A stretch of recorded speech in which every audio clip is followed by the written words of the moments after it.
Hi. I don't know how this got back on me. What are we doing? It's not on loop. Okay. Well, can you hear me? I was just fixing things. I looked at myself too. Oh my gosh. Rough start. Rough start. BRB.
Blood got half a viewer. Look, you got to start somewhere. Sorry. Not everyone can just have immediately everyone. You got to start somewhere, you know? My apologies for not being big and famous. I can't control that. And when I say my apologies, I mean no one cares about your opinion. And no one can care about mine. Welcome to the internet. But again, you have to start somewhere. Everyone makes you believe that everything happens overnight, when in reality, it does not. So your choice of being mean immediately is a reflection on you and not me. But welcome. Nice to meet you.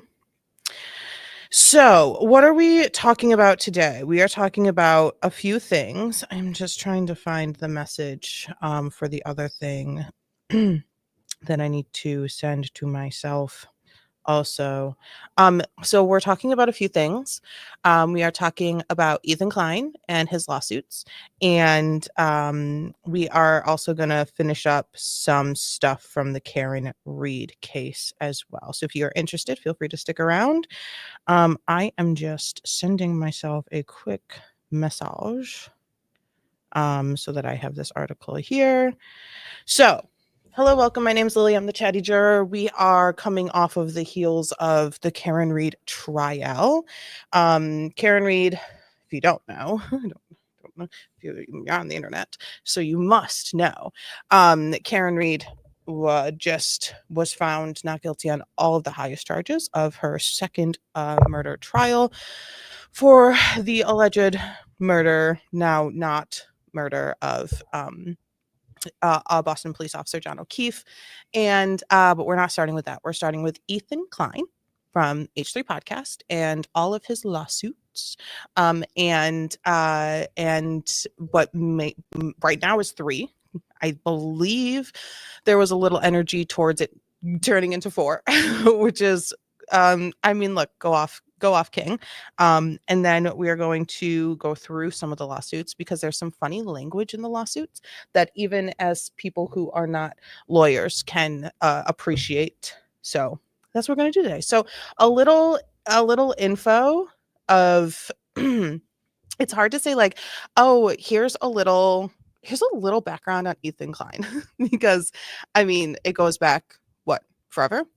Goes back forever, and he's been around for a good chunk of time. If you don't know who Ethan Klein is, H3 Podcast / H3 Show.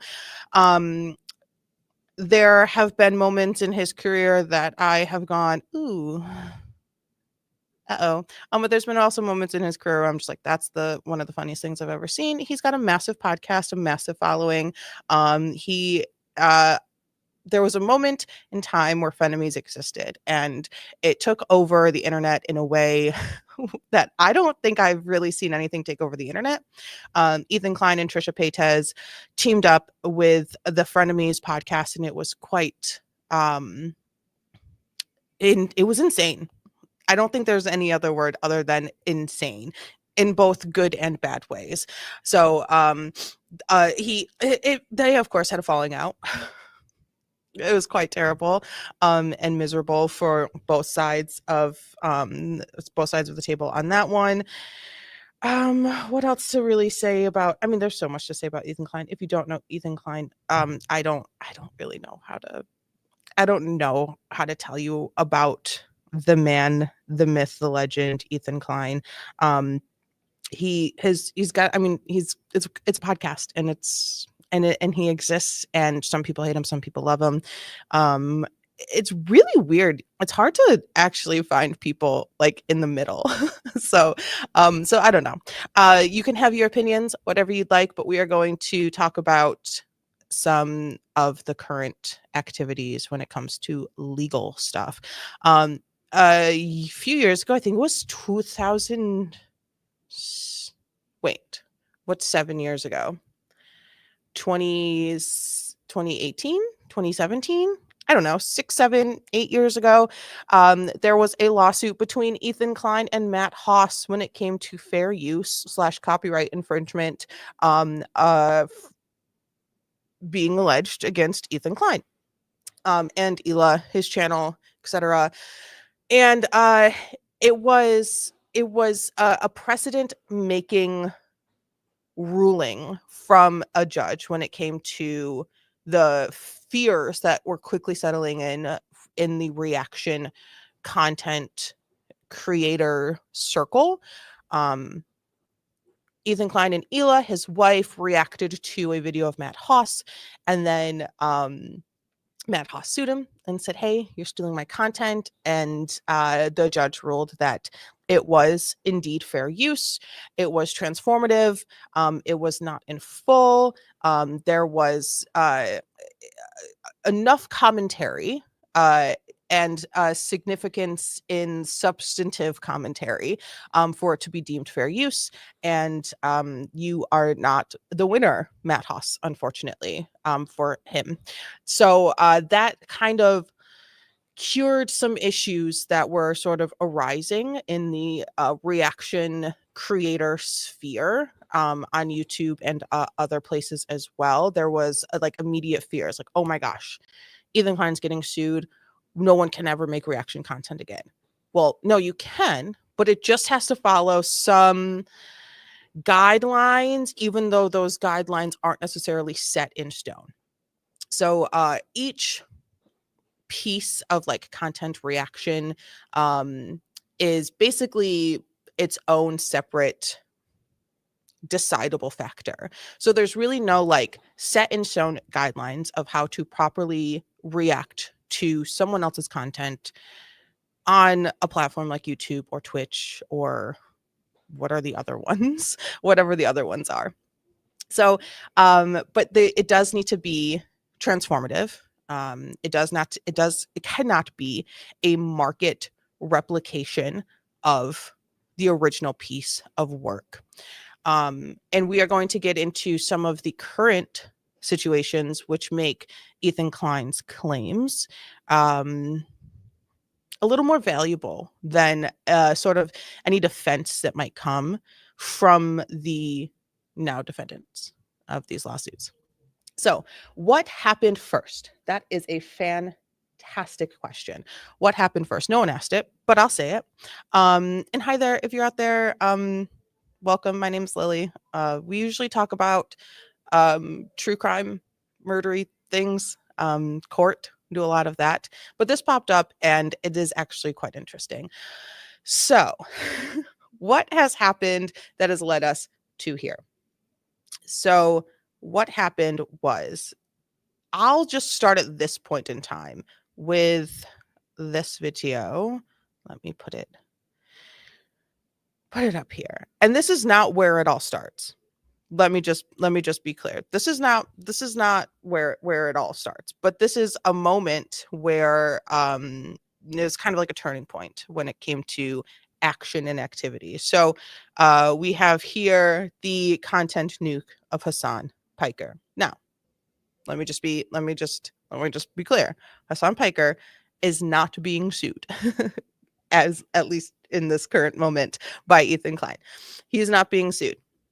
But some of, like, they call them the Hassan orbiters. I don't know. I'm not in that world. So if I say the things pertaining to the Hassan world, the Hassan space on the internet, forgive me, please, for the love of God. I'm not on that side of the internet. I don't go there. I don't look there. I don't seek it out. It does not find me. I know nothing of them. And when I say them, I mean just basically any of it. Just if you say it, I probably don't know it. I have learned these names through reading documents. I have seen clips of creators. I have seen things that are happening in small bits here and there. I don't exist in that realm. And also, I would just like to preface before we get into anything deeper, I will not be, this is not a political conversation about whatever side you're on or where you land or your political thoughts or who's doing what. We're not having that conversation. We're simply having the legal conversation of all of this coming from someone who's just super interested in the legal stuff. So I will say it starts here. It clearly starts sooner because just like, oh my gosh, it all just exists because just like Ethan and Trisha had a podcast together, a show together, so did Ethan and Hassan. So that's that. Did they have a falling out? Of course they did. And it has just been a continuous cycle of turmoil between the two. And I don't even want to call it drama. Like it's serious stuff that we're not gonna get into. So it starts here with the content nuke. And let me actually, I don't know. I mean, like, we don't really need to play anything. So Ethan Klein makes a content nuke, and you can see that it is 1 hour and 42. Why is that happening? Oh my goodness. You can see that it's 1 hour and 42 minutes long. It is quite hefty. It is full. It's a big piece of content that I know that he worked a long time on. It was not a live stream. It was a video that he uploaded. And it covers a lot of things. Now, why is this piece of content important? Well, because this is the piece of content that he not only edited, planned out, researched, put out into the world, but he also copyrighted it. Knowing that someone out there, somehow, some way, with someone with a will and a way and a camera and a mic is going to sit down, and this is such a terrible pause. I'm sorry. Terrible. Oh yeah, and I got a tattoo. Okay, that's a little better pause for we're not going to watch this. But this is the piece of content that he spent a long time on.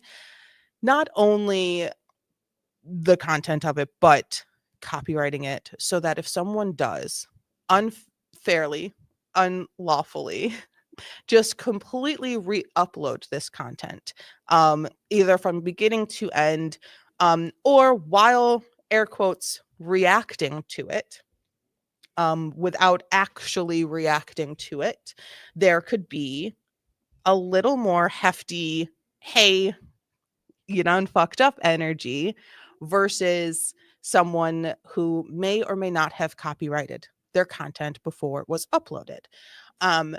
Do you still have rights, even if you did not technically sign the papers, dot all the I's, cross all the T's, copyright your piece of work. Yes. But can you go farther if you did that? Yes. And if the people or persons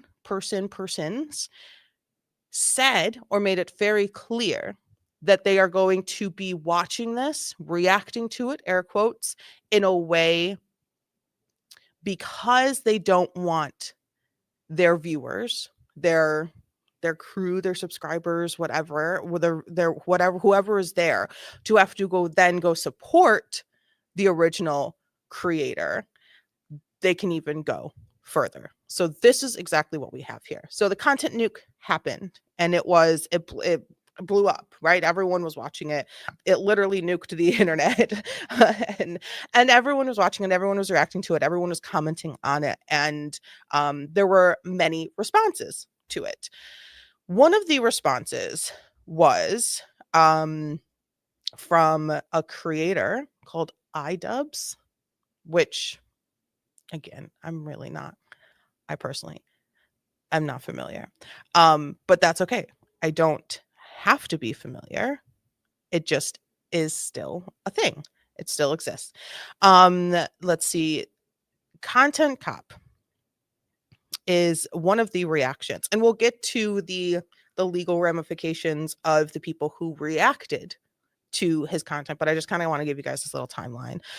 So Content Cop is a response that the creator iDubbbz, I don't know if you guys know Creator Clash. I'm sure you guys do.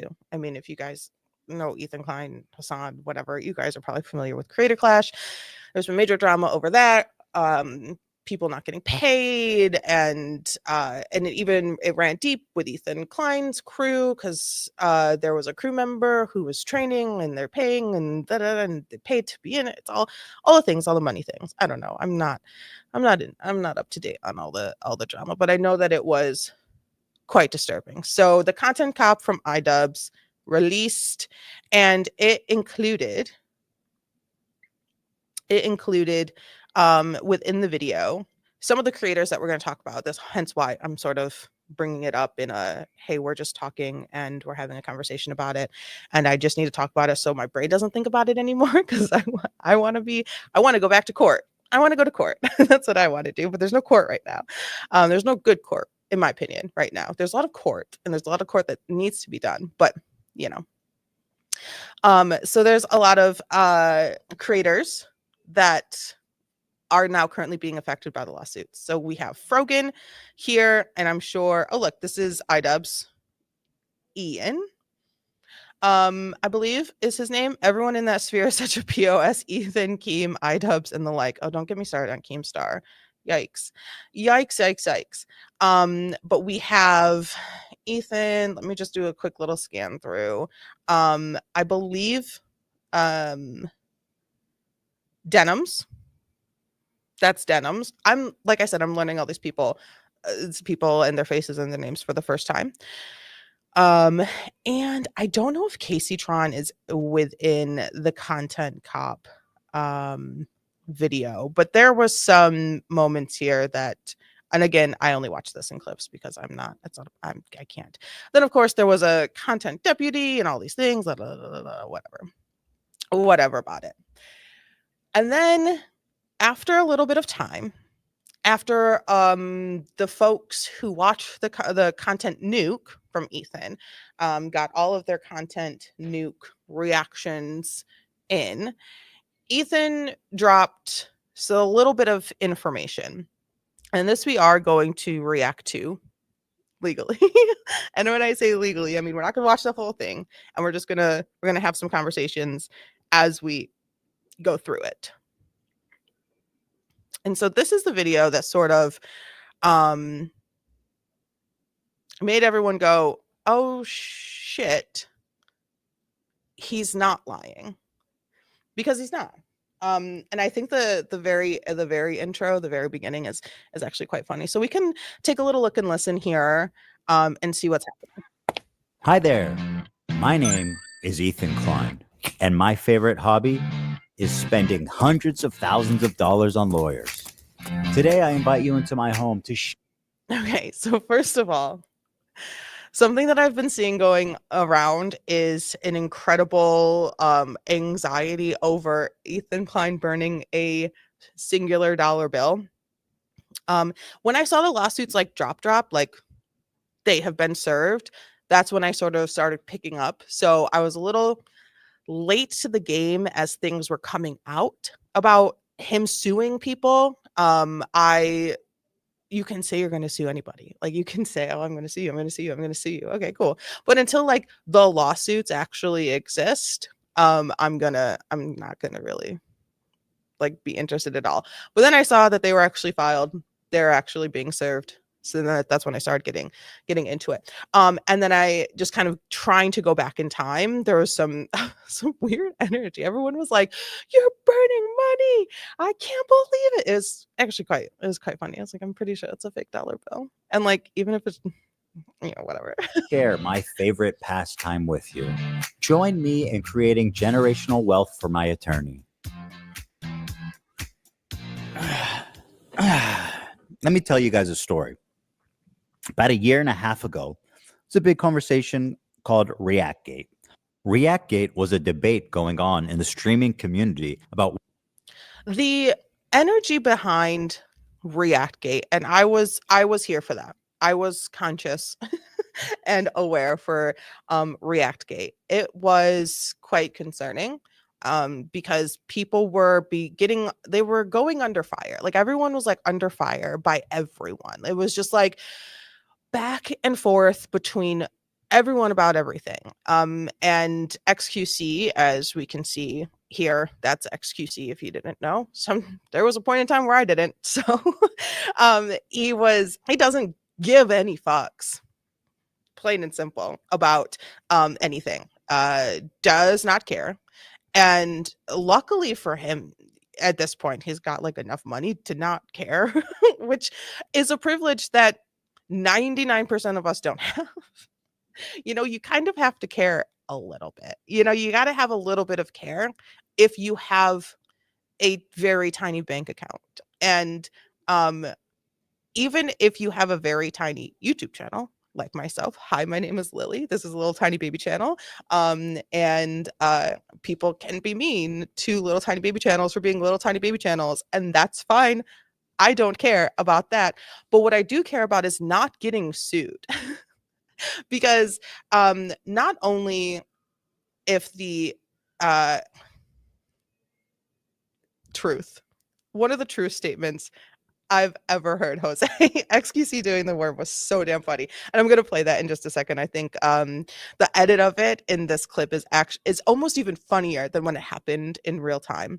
But when you are not just a little tiny baby channel, you have and okay, sorry, let me stop my words. I'm not, we're just chatting here. We're just having a talk. We're just talking to each other. And I just am the one can use my voice. You guys have to type. So when a little tiny baby channel gets sued, they don't have money, most likely, unless you're just like a rich person with a little tiny baby channel. But you also don't have a massive support of humans who care about you in all different levels. Some could be normal. Hey, you're a creator I like. Here's $5. I support you. Or, hey, you're a creator that I like and I have a really messed up relationship with you in my own brain. Here's a lot of money. So you don't really have that. Also, so the not wanting to be sued as a little tiny baby channel, and that's just what I call my channel, is like really big. And that goes for, I don't know, anyone who's not making a really crap ton amount of money, right? If you don't have a lot of money coming in monthly, you don't want to be sued just in general. Like just the headache of it, just the nonsense of it. Just I don't want to be sued. I especially don't want to be sued by someone who is so predominantly litigious and is cool and is comfortable in his litigious ways. Like Ethan Klein says, "Hi, I am very litigious. I will sue you if need be." And he is no stranger to lawsuits. He is no stranger to lawyers. He is no stranger to the process. So the last person that I would want to be sued by is someone who is very familiar with the process of suing someone. Not just, oh, I've never done this before and I'm suing somebody. So like on top of being sued, like I don't want to be sued by someone who has done it so much. And by so much I mean a handful of times, which is more than the majority of people. so so that as well. You don't have the support, you don't have the money. So what do? You suffer. You suffer, you suffer, you suffer. You suffer or you beg. Get on your knees and beg. I guess I don't know. Okay, this is actually a really funny part and I want to What watch it. constituted fair use? People like Hassan, XQC, and many of the large Twitch streamers would watch other creators' entire video on their stream. They would rarely add sufficient commentary or even pause the video to speak. Most egregiously, they would re-upload the entire VOD to YouTube with the same thumbnail, the same title, so that they could cannibalize traffic. And that is one of the most disgusting things that I think a creator can do. That is one of the most disgusting things I think a creator can do, is to just straight up rip from the thumbnail all the way down to the beginning to end of someone else's content. I mean, come on. And let me just say, hi, nice to meet everyone. If you're here, I knew this was going to kind of bring some different eyeballs to this face. So it's nice to meet you. Hello. If you have any questions for me or about me, feel free to ask. I'm just here talking so that I can get this out of my brain. And then maybe when things sort of resolve or something else kind of, arcs about it, we can kind of come back to it. But I just really want to get this out of my brain. So what I have been seeing, because we all know TikTok is not something that I go towards anymore. Like the app is not readily available on my phone. I have to like go through files, like pages to get it. I don't like just go scroll on TikTok. I now scroll on YouTube Shorts because I'm already watching YouTube. So like, here's some YouTube Shorts.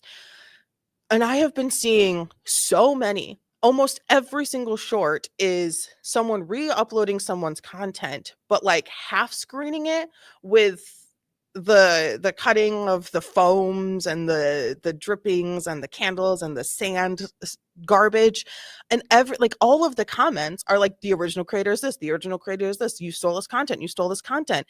What are the repercussions for that? It's a 60-second piece of content and they're just being completely ripped and re-uploaded. And I know this has been going on forever. Like this has been a thing. It's been going on since content existed. But like there's got to be something to say you can't do that. At the same time, not putting a foot completely down on reaction content. So there's got to be a happy middle ground, but like it's something where we all sort of have to follow the rules. It's kind of like it's like it's feeling like an all or nothing type of thing. And I think everyone who kind of puts content onto the internet should just be prepared in whatever way they need to be prepared for their content to be stolen, which sucks. You know, and if it like actually does take money away from you or it legitimately takes views away from you, then you probably have a lawsuit. Hi, Crystalline. How are you doing today? Welcome. So let's see where this from the original video. Here's what Lamino had to say about this phenomenon. I don't mind people reacting to my video. Okay, so Lamino says, don't watch my video from beginning to end, just in general. And I'm going to skip ahead. Why should these content thieves essentially get more views than the author of the video, which in a lot of cases was happening? I mean, people don't like injustice, and we all see this, and no, it's not right. This debate culminated when it is not right. It is not right. It's not right.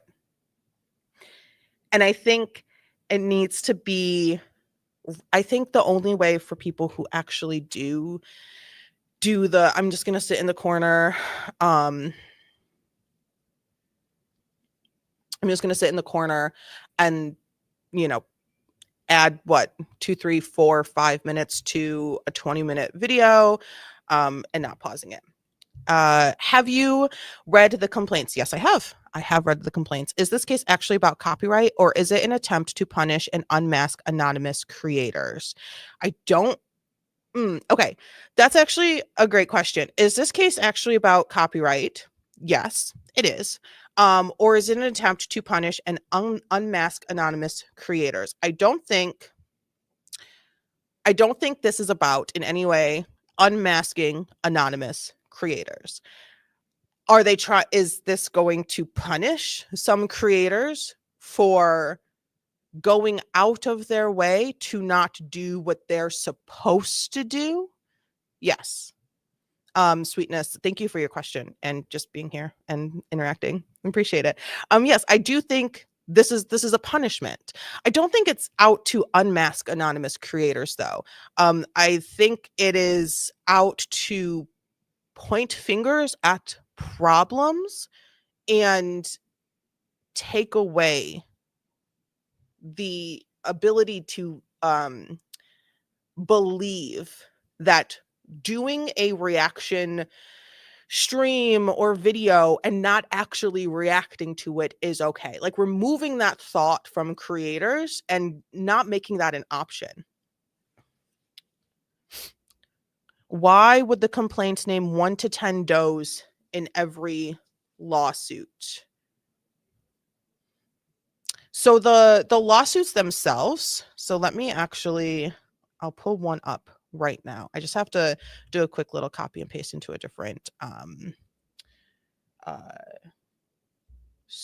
not search engine. What do they call it? When you use the different Chrome things. Here we go. Present.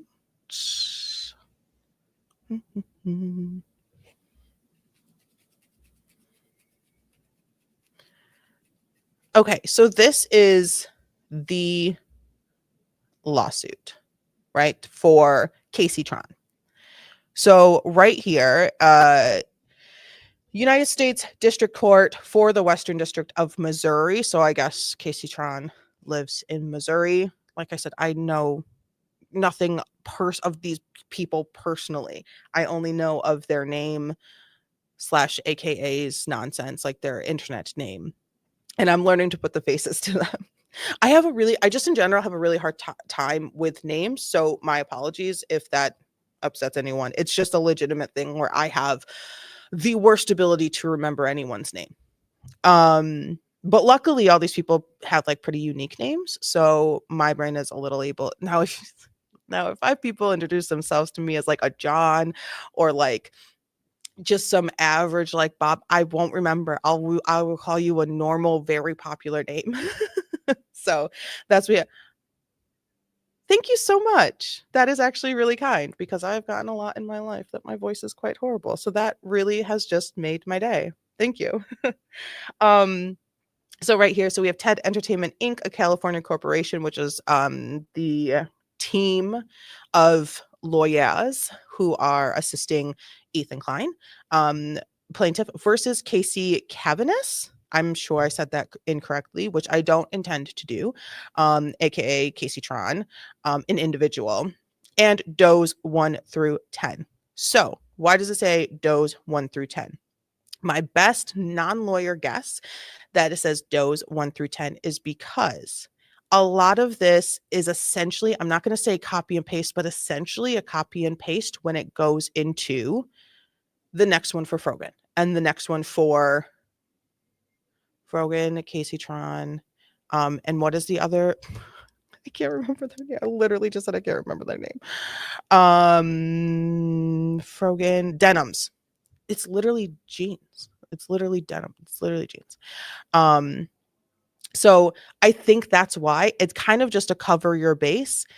If and if and also more can be added to the complaint, the overall arcing complaint of copyright infringement for the video, that the very specific video that Ethan Klein has already copyrighted. So I think that is why, in my best non-lawyer, but I like ingesting legal stuff opinion. I hope that is a proper answer. And if I am incorrect,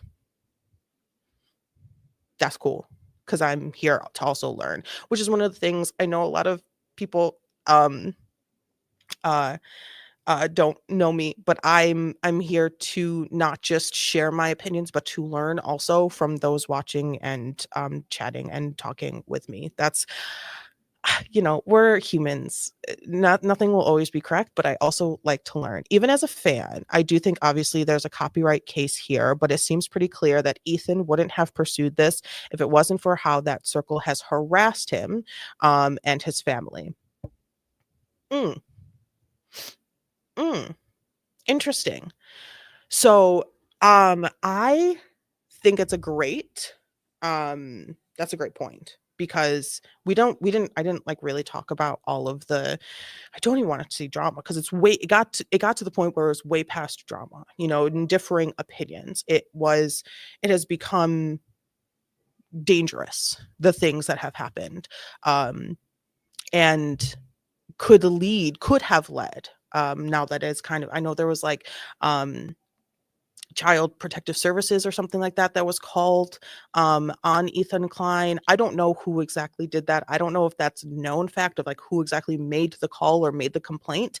I don't know, but I know that the event happened, and I know that there have been a lot of other things happening, a lot of name callings, a lot of I don't even want to say, it's like way past rumors. It's just like it's harassment, and I agree that has happened, but I don't know if that, I think that's a factor in why he decided to copyright his video, knowing that he was going to make this big massive video. I think that's definitely a factor, and I think that he knew that it would be abused. His content and others have abused has been abused, right, by these creators in the past. He had seen their sort of way of doing their reaction content. He saw it. He's been seeing it. He's been watching. He's got a fantastic crew, and so they are constant. Their eyeballs are everywhere. So he sees the trend, right? And I think as a creator, he just got fed up with it and sort of added the fuel to the fire for maybe this energy. But again, I don't know him personally, but I think that is a fair opinion to have watching all of this go down. The does are the snark. Thank you. I knew my brain was missing something. The snark Redditors. I fucking love the internet. Oh my God, I love you. I love the internet. I don't know you. Thank you. The snark Redditors. We haven't even gotten there yet. We haven't even gotten there in my brain, which is going a mile a minute because there's a million things. And I know every person watching this, their brain is also going a mile a minute, but all our brains are going separate directions. Like, what about this? What about this? What about this? Yes, the fucking snark Redditors. Which, let me just baseline here for anyone who may think I'm here to like shit on anyone in particular. I may laugh and say, "Oh my God, that's dumb. Like, that's a dumb thing," or you're acting stupid, or that's clearly a dumb thing to say. I really, in this entire situation, I just want to underline and let me just underscore my absolute furious hatred for snark Reddit. I don't want it. I'm not a part of it. I don't want it. I don't want to see it. I don't want to be near it. I hate it. I think it is absolutely quite terrible, because we have seen over and over, and I'm not just pointing at the snark H3. I'm saying all snark. I think all snark Reddit should be dismantled, disbarred, go away. It's not, because we have seen what happens with it. I think it feels like it turns into this, like it turns into almost like a cult, right? Where there's just just like, oh, I hate this person. This person's so terrible. Da, da, da, da. And it's like, okay, well, you cannot like someone. That's so fine. And you can post on the internet about not liking someone. So fine. Do you, boo? That's so cool. Like, you cannot like someone all you want. But the moment it turns into how can we make them suffer? And everyone's like, ooh, that's a really great idea. Let's make them suffer. What? That's criminal activity, in my opinion. No, no. I hate it so much. I want it to not exist. And that is a Reddit thing that needs to be sorted out. And you can disagree with me all you want. That's fine. But that's one of the things, that's one of the hills I will die on, is that all snark Reddit, no. And if you find yourself floating towards a snark Reddit, look yourself in the mirror and say, what if that subreddit was about me? And there were people not just hating me, not just despising me, but wanting me to not exist in all the ways your brain could think of someone not existing, right?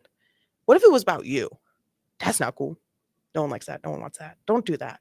And it's not good for your soul, right? It's not good for your soul. And I think, and same with like road rage.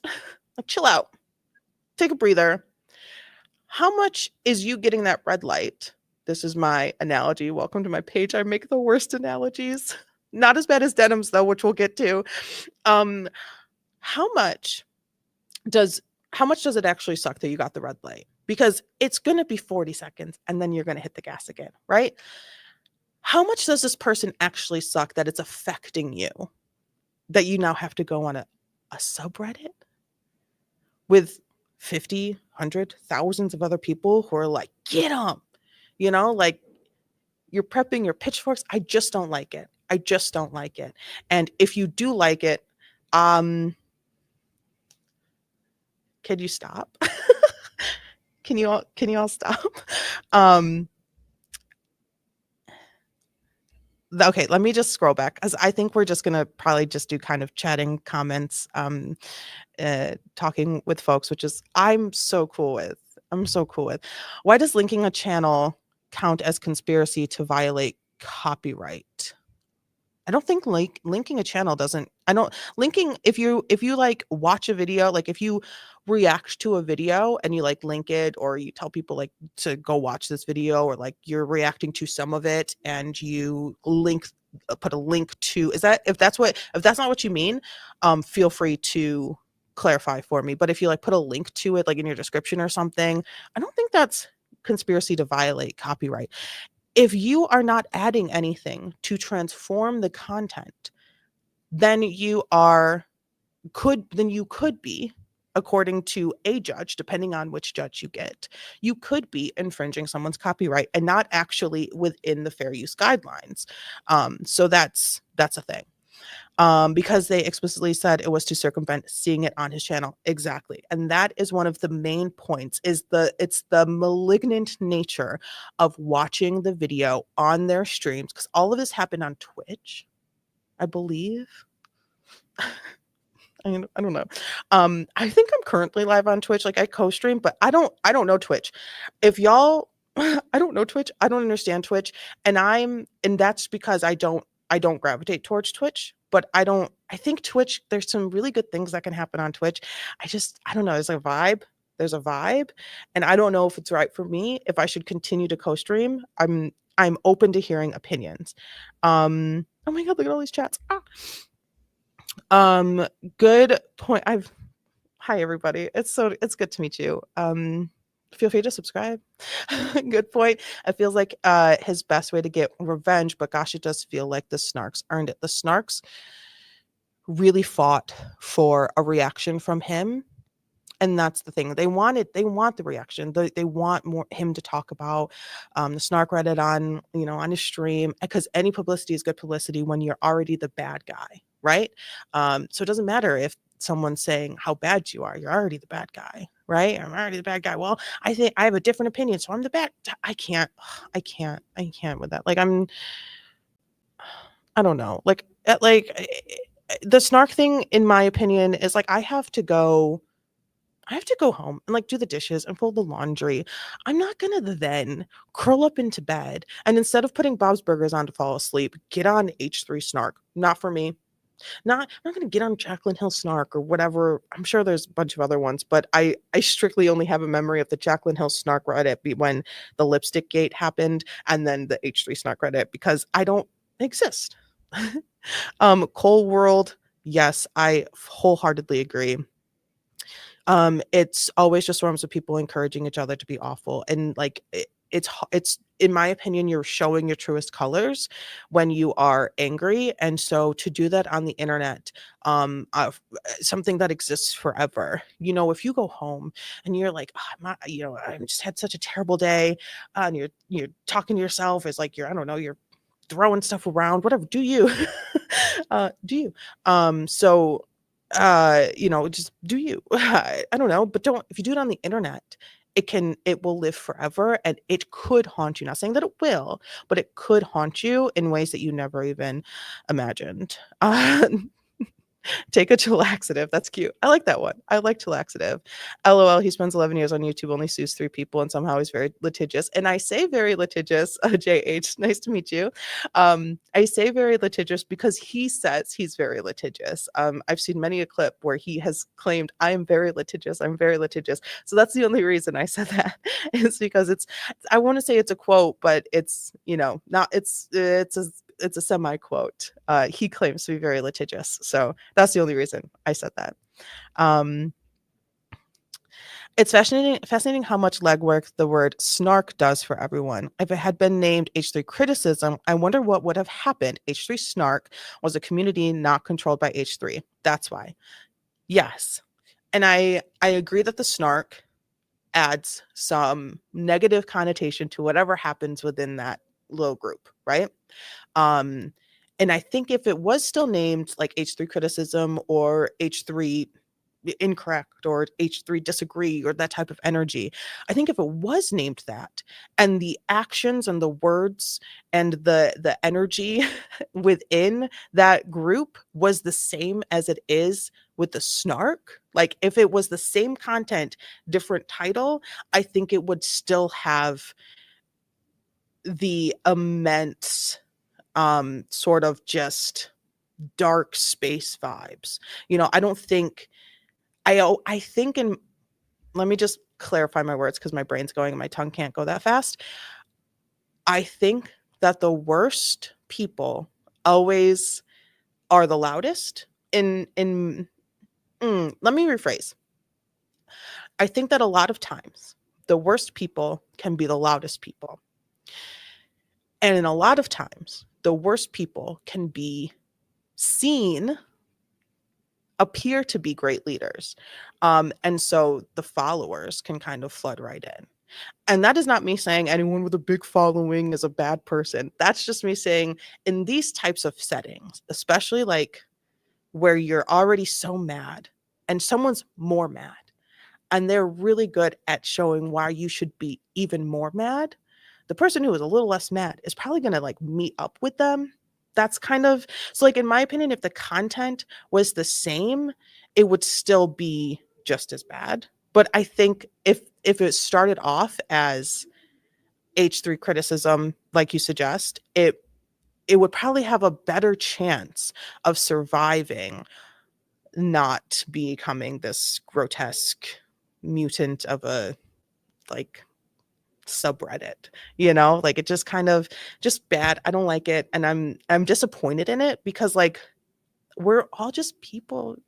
Chill out. Like we're all doing this, right? Like we're all here, we're all doing this, we're all just trying to just not suffer every day. And so wanting someone to suffer every day, it's like you are also suffering. Like you're suffering so hard that you want someone, I don't know. It's like it's that whole like middle school bully mentality where it's like, well, they're bullying you because they're upset or they're jealous or da da da. It's like there's a reason there.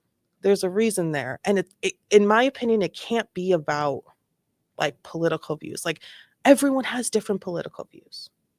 Everyone, if I said if I met every single person that I met in this world that did not share my political views, and I said, I hope you suffer, I would be so miserable. I would age, I would age so fast. I would, my boobs would get so small. I couldn't do it.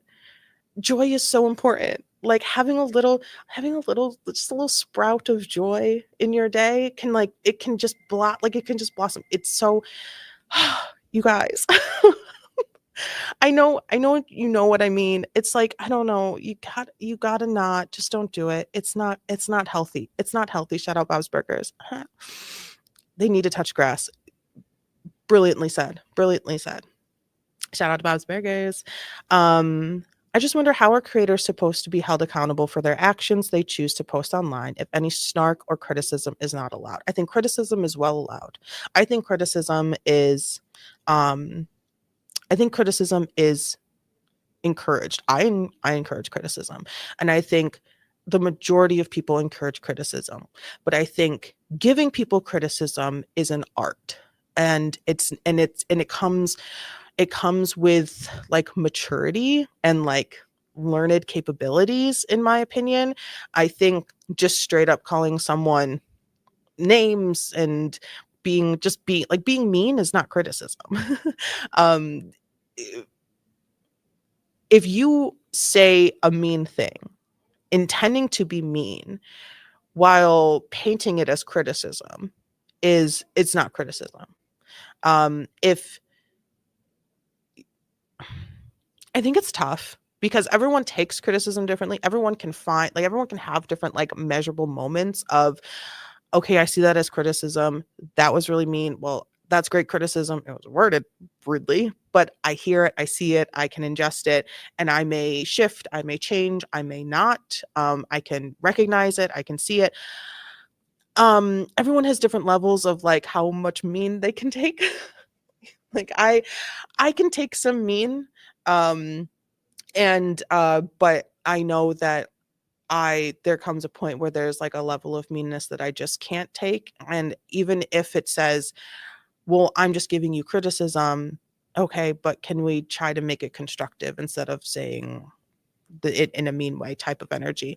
I think criticism is well allowed. And I think from the little bits that I've seen, I think that the H3 subreddit, from little bits that I've seen, there's a lot of criticism. There's a lot of, I wasn't cool with that. I didn't like how that went down. I felt bad. That made me uncomfortable. I got annoyed at this.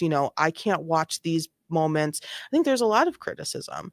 But yeah, that's my opinion. I want to go through all of these comments because you guys are so amazing and not attacking me, which is, I can honestly say, starting this stream, I was like, oh my God, I'm gonna, God, like they're just gonna, but I am surrounded by very respectful chatters and that are just interested in also having a conversation with a stranger. Very cool. I'm awesome to meet you guys. Disagreeing with someone is one thing. The stuff that Reddit board does is something else. And let's disagree, because I think really great conversations happen when people disagree. And if you are open to disagreeing and you are open to hearing the person that you disagree with, I think you can have really great conversations. There was a reason H3 Snark had extremely strong rules. You cannot find examples of actual harassment on that Reddit. That's why it isn't in the complaint. But Redditors are, what are they called? The people who like moderators. There's like notes to moderators and the conversations, and in the video that we'll take a quick look at, there are notes to conversations that I believe moderators had with at least one of the creators. So that can be an issue that could soon kind of float to the top with its own sort of complaint as well. Moderators are named at the complaint. What are you talking about? We'll get to the complaint. Don't worry. Don't worry. We'll get to the complaint. The name of the Reddit shouldn't matter if the content is hurtful and harassing. You can call it Love H3, but the posted content matters more. I agree that the content is extremely important because they're irrelevant to the suits and they are only named in an attempt to dox the moderators. That I disagree with. Which I think you can kind of see since the beginning of us chatting that I disagree that they are named to I disagree that they are part of the lawsuit just to dox them. If that was his intent to dox them, he could have just doxed them. But I don't think it is. They are part of the issue when it came to the copyright infringement. With it's a 1 in 3 guess. We'll get to it. Denims, I believe. We'll get to it. Hi, Alex. Kiki.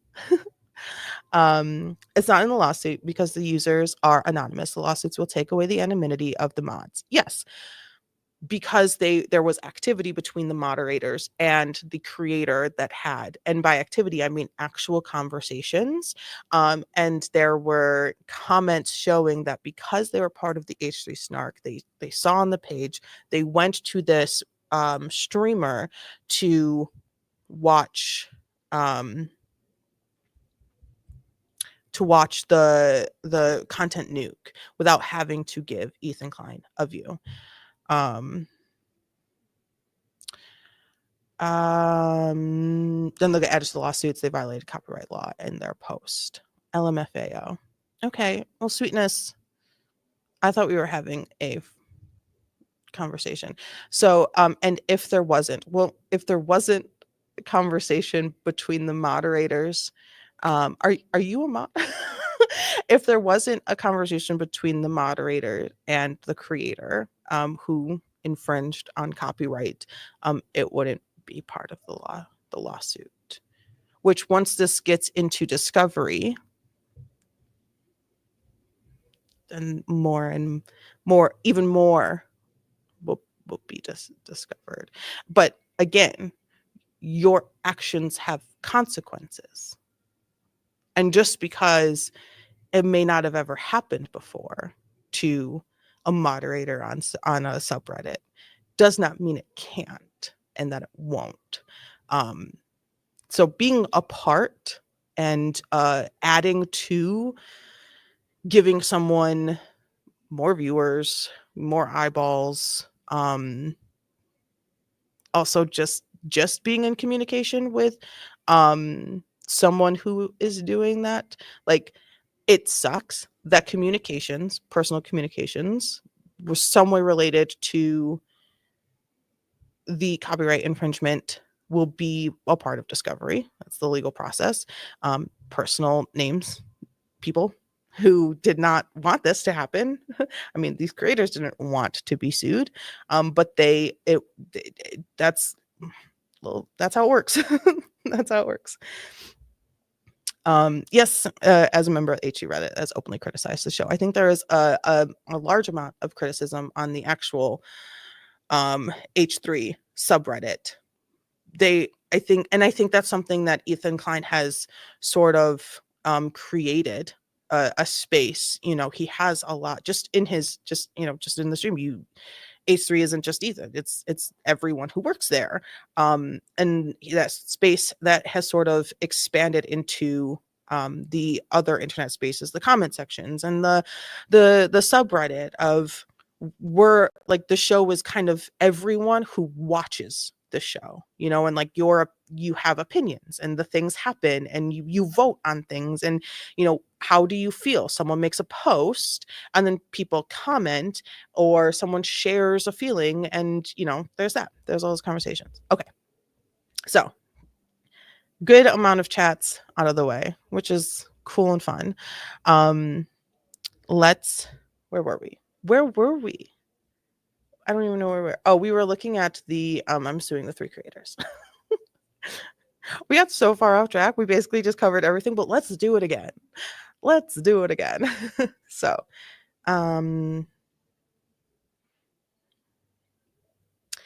I didn't time it. Oh, right. I want to.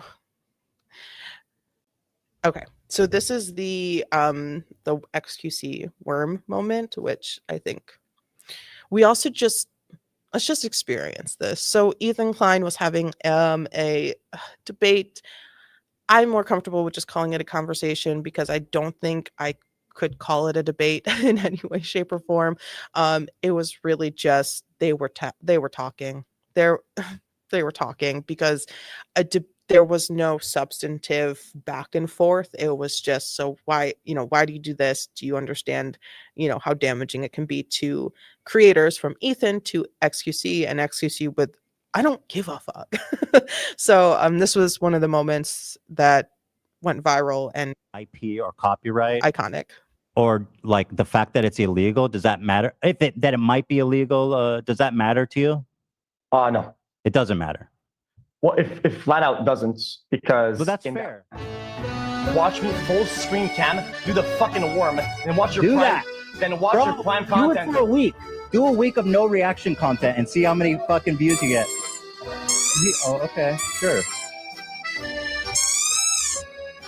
I mean, that's content, man. It's original content, at least. The old Iconic, right? I mean, it's just one of those moments that don't do reaction content for a week. just do the worm for a week. See how many people watch, and that's what we got. And it's just a moment. Now there would be a lot of people that would watch that on a daily basis for hours on end. But I think the point was made very clear, and XQC was just not having any of it.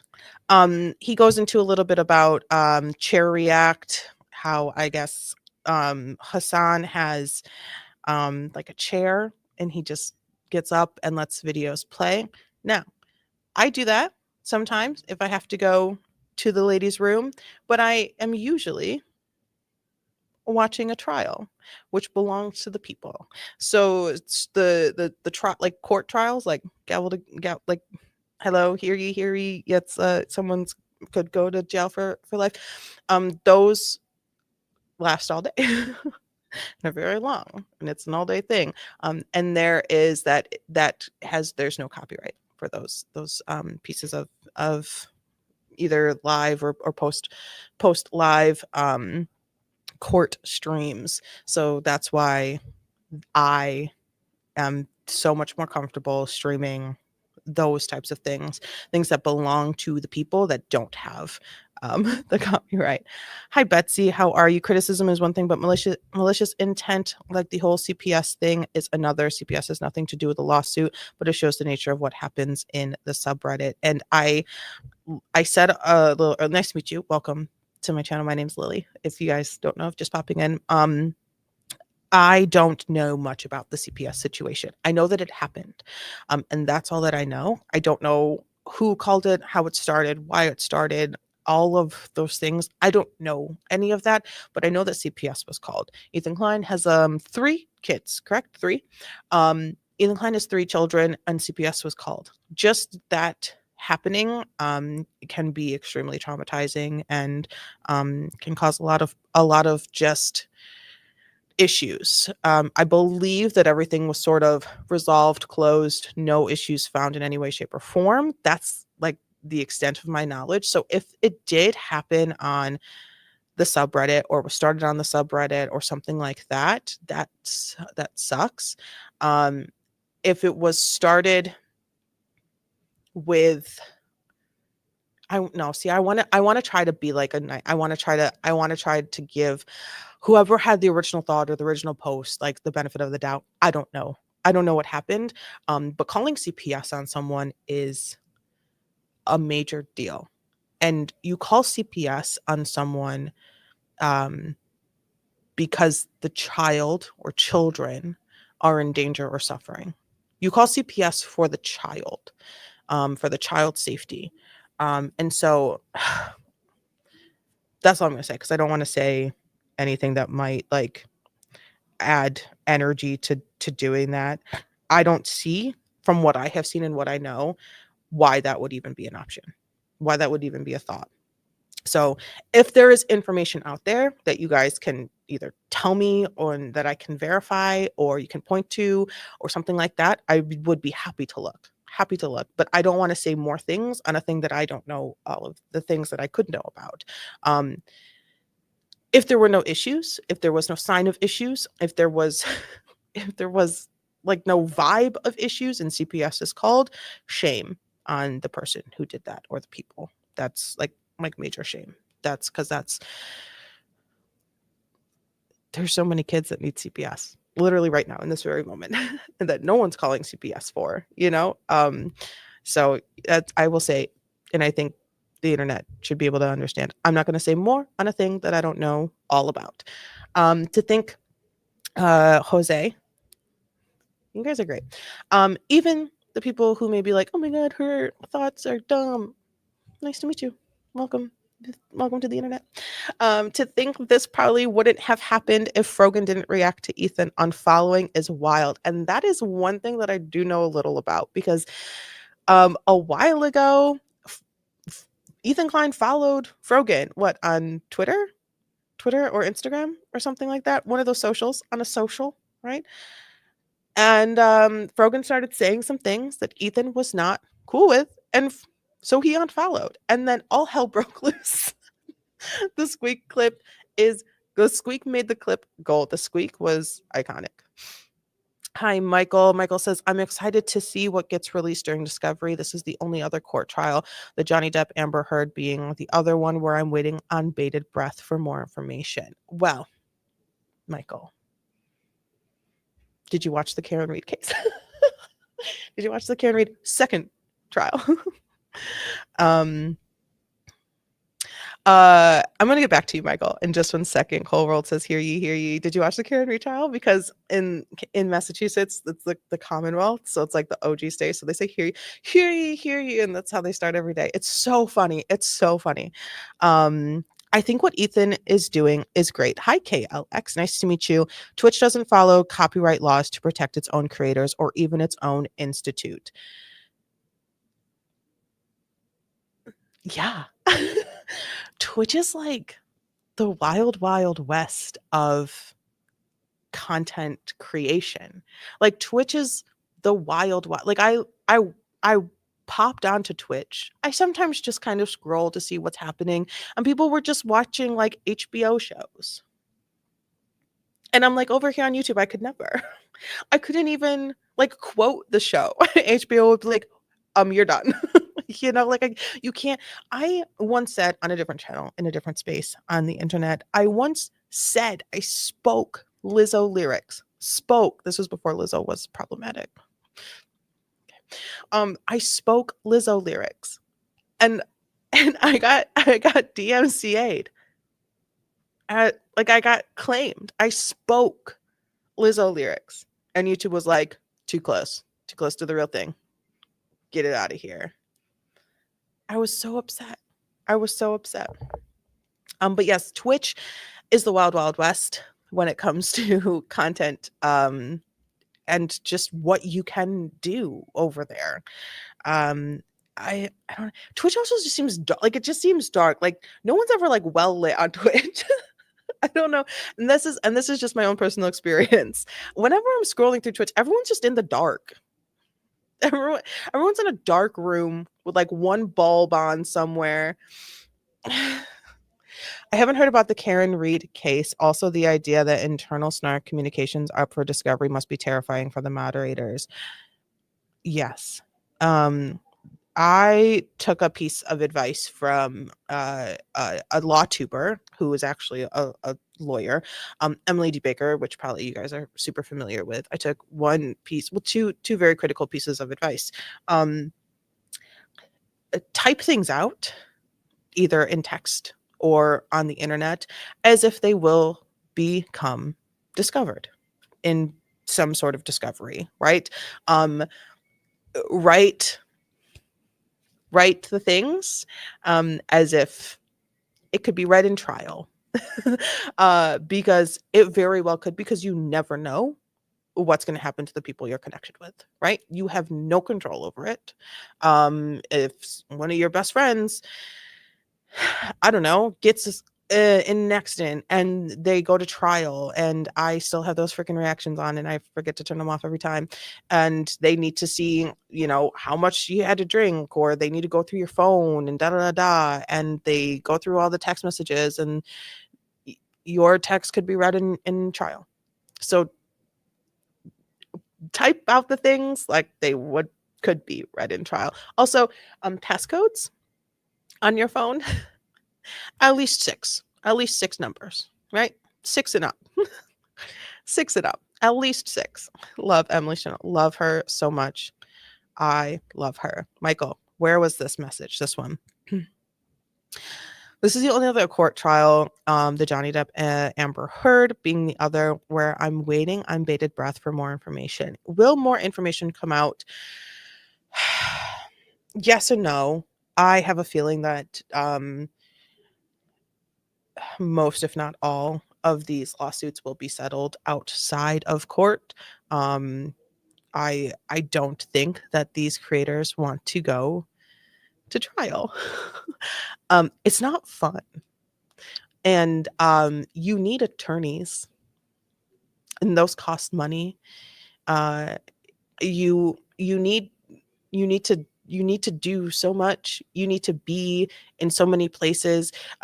You, as people who just live day to day and may not be a part of the court system, you don't realize how much happens to even prep for a trial, let alone go from you're being served to jury trial. Like, there's so much. It's time, it's money, it's energy, it's sleepless nights, it's research. Like, it's so much work, and it costs a lot of money. It costs a lot of money.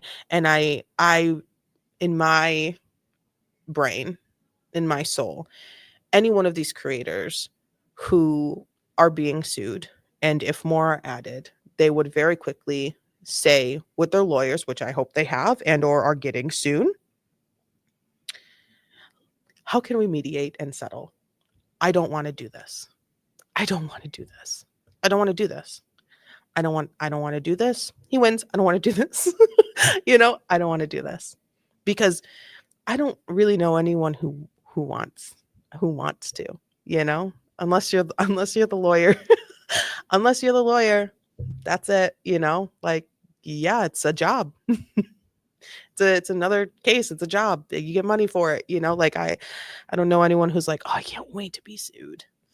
No. Karen Reed, we're going to talk a little bit about Karen Reed a little later. Sure did very happy she was found innocent. Now they need to find out what actually happened. Oh my God, Cole World. I could go on, and I did. I mean, we watched almost the whole trial on stream. I could go on and on and on about. I know way too much. It's like, oh, problem. We're gonna do a little more. I hope you stick around, because after we finish up with this whole Ethan Klein lawsuit things, I'm gonna go and finish up the post-trial words and statements from the Karen Reed case, which is what I normally do. I like true crimes things and courts and things of the such. That's why this kind of met me a little halfway. I agree they should settle, Michael says. What if they do? Then the chances of them being banned on Twitch and other platforms goes up. It's literally excuse me, I got so tongue-tied. It's literally make or break for them at this moment. Yeah, that's a very fair point. And yes, okay. So like I said, you guys know, I've said it. I don't know Twitch's terms of, I just glanced. Can I show you guys my new Lego set? Girl, don't get me going. Oh my gosh. Girly pop. Can I show you guys my new Lego set? Is that the most annoying thing? Can we take a 1 minute 60-second breather from all of this? And can I show you my new Lego set? Okay, pause. I'm going to put my BRB on literally for 2 seconds.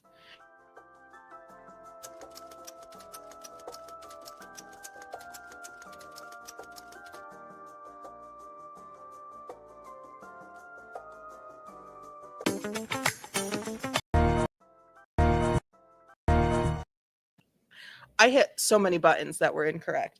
It's just so big. I needed to get it. I needed to get a grip on it. Did I just give everyone whiplash? Sorry. Look at my dinosaur. I've never been more proud of building a Lego set than I am at this very moment. I'm so sorry again to all the buttons. I was reaching underneath the dino. Yes, the Legos. Thank you, Michael. This is my new dinosaur. What should we name him? He's very large. Look at his little tail. And you can move it and adjust it. And this was my anniversary gift. So I just needed to take a moment, you know, from the drama of it all. Okay, let's get back to Ethan Klein.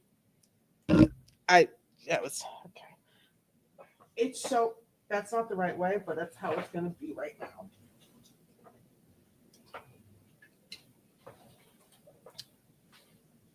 Okay, my apologies. I needed a Lego moment.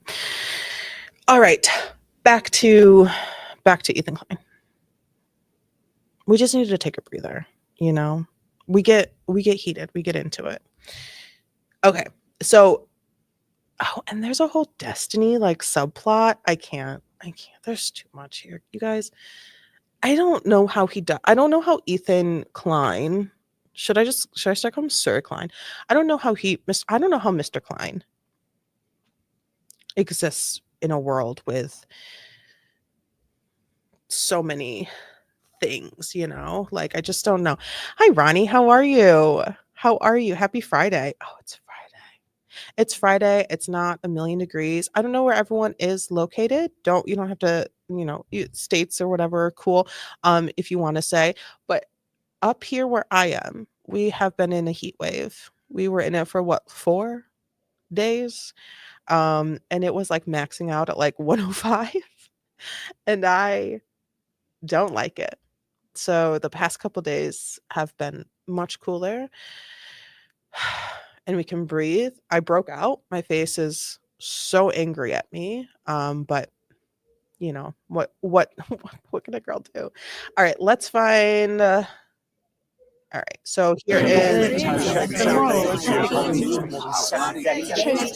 this operation will result in killing hostages in captivity. The result of death of those who I think this is this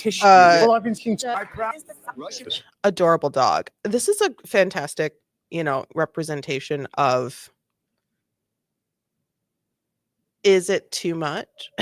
Like it's a representation in my opinion of the question, is that too much?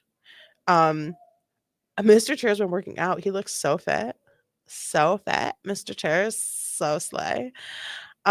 Is it too much? Because is it awful? Is it illegal? Is it illegal? Is it terrible? Is it completely against the law? Is it totally against fair use to get up and go take a quick piss or get up and go grab a drink or get up and go grab a snack? No, but since I don't think I've even finished it, the clip. And it was in this setting that I formulated an idea. All of those clips of Hassan standing up in the empty chair nonsense. Noah's A beat me to it. Was from 1 month of streams. So, you know, like in my opinion, it depends. And I have a little bit of like leniency. Like, okay, if you're hopping up and you're like going to take a quick, like, how long does it take to pee? I mean, it depends on how far away your bathroom is. And Hassan is kind of rich, so it's probably there's like hallways. He's probably got like hallways. most people who like live in apartments don't really have like hallways, you know. So I don't know, a minute, 2 max, I guess. But if you're watching a 5-minute video and 2 of those minutes are you gone and it's an empty chair, I would see a problem with that. Now, if you're watching a 5-hour stream and you pop into the bathroom and you're gone for 2 minutes and you come back and you say, "Oh, I'm so sorry, but I really just had to pee. Let's pause. Let's do a little catch up," type of situation. What happens after can have an effect on the leaving and it's an empty chair. So I don't know. I don't know. Ronnie says, I know basically nothing about this situation or man's. Then that's fair. And that's fair. I've met some fantastic new humans. And they are not only listening to me talk about all of the things, but they are adding some of the most amazing input. And I even sent a message to my friends. I was like, this stream could like really destroy me emotionally. Like I could end up with people who are like, oh my God, I hate you, you're just as bad type of energy. But then I was like, and I also said, or it could go really, really well. And I'm sincerely impressed. I love the internet. There's so many bad things happening on the internet, but I love the internet. So to basically super quick summary for Ronnie, we have Ethan Klein here, you see in this video, who is suing at the moment 3 creators, Casey Tron, Denims, and Frogan, off the noggin, y'all, off the noggin. We all know, I explained to them I'm terrible with names. For copyright infringement. They reacted in streams on Twitch to Ethan Klein's very large 1 hour 42-minute video. It was a content nuke on Hassan Piker, who is I will just say, political streamer. Is that an acceptable sort of underline for Hassan? If not, feel free to add to that as well. Copyright infringement. They added, in Ethan Klein and his lawyer's opinions, nothing to their content. At the same time, these creators made it very clear that they are watching and having viewers and playing his video in whole to give people a place to watch the video without having them support Ethan Klein. So they are getting one view from, let's say, Casey Tron playing the video while Casey Tron has X amount of people watching it, instead of giving Ethan Klein Casey Tron's view and all of those other people's views as well, which is malignant. They are showing that they want to replace and replicate the video while actively, knowingly, awareingly, not a word, made it up, take views away from him, which in turn takes money away from him. And on top of all of that, Ethan Klein basically knew that this was going to happen in some way with some creator somewhere, shape or form. And he copyrighted his content before he uploaded it to YouTube, meaning that there are now a little further steps legally that he's able to take. So that's kind of where we're at. Jose says H3 show has speakers in the bathroom so the crew can keep up. Streamers should do the same, honestly.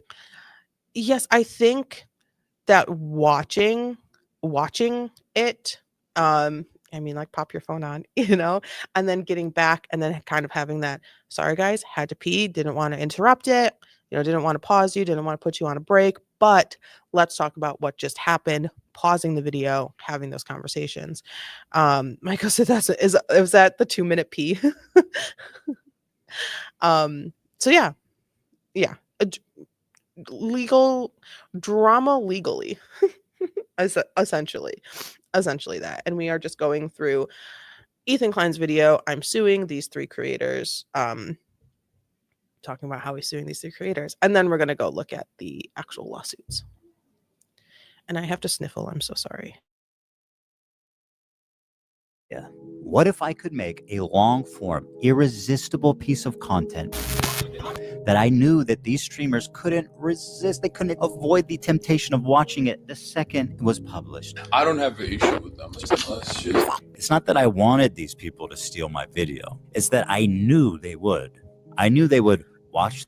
It's not that I wanted them to steal my video. It's that I knew they would, which just goes to show, which I said a little earlier, that he saw the trend. Like, he saw the trend. He knew of the trend. He knew how they did what they do. And he did what he did. He made a video. He uploaded it. Oh, interesting. That's interesting.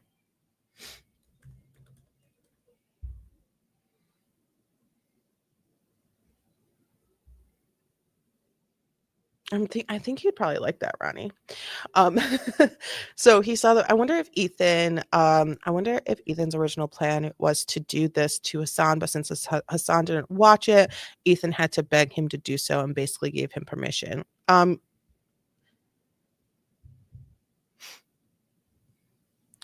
don't think. I don't know. I mean, I'm sure it would have been quite. I don't want to say pleasurable, but I'm sure he wouldn't have. And I mean, if Hassan did, to the extent that Casey Tron, Frogan, Denims did, then maybe. But I don't know if he wants to be in like a legal battle with Hassan. I know I wouldn't, but I am also in nowhere near the same like financial standing as Ethan Klein. So I don't know. He literally said that was never the plan. Nikali, that's a fantastic name. That's fantastic. So The entire video, add little to no commentary, react to it instantly, giving them no time to form an opinion. The trap was set, and it worked even better. I love this comment in a large general form. Jose, I love that in like the most big general form. Even as a fan, we can't oh my god, the clicking. We can't just trust him blindly. I think that's fantastic for like everyone to like know about their all of the people that they're fans of. Like, just because you're a fan, don't trust them blindly. You don't have to. When it comes to the Hassan and him watching it, Hassan had permission to watch it. And I believe Hassan's reaction was also like many, many, many hours. many hours long. It was a lot. So it wasn't an hour and 42 minutes long of reaction time with the video. So it was like, I that's what I'm believing. He gave us explicit consent to watch it. Yes.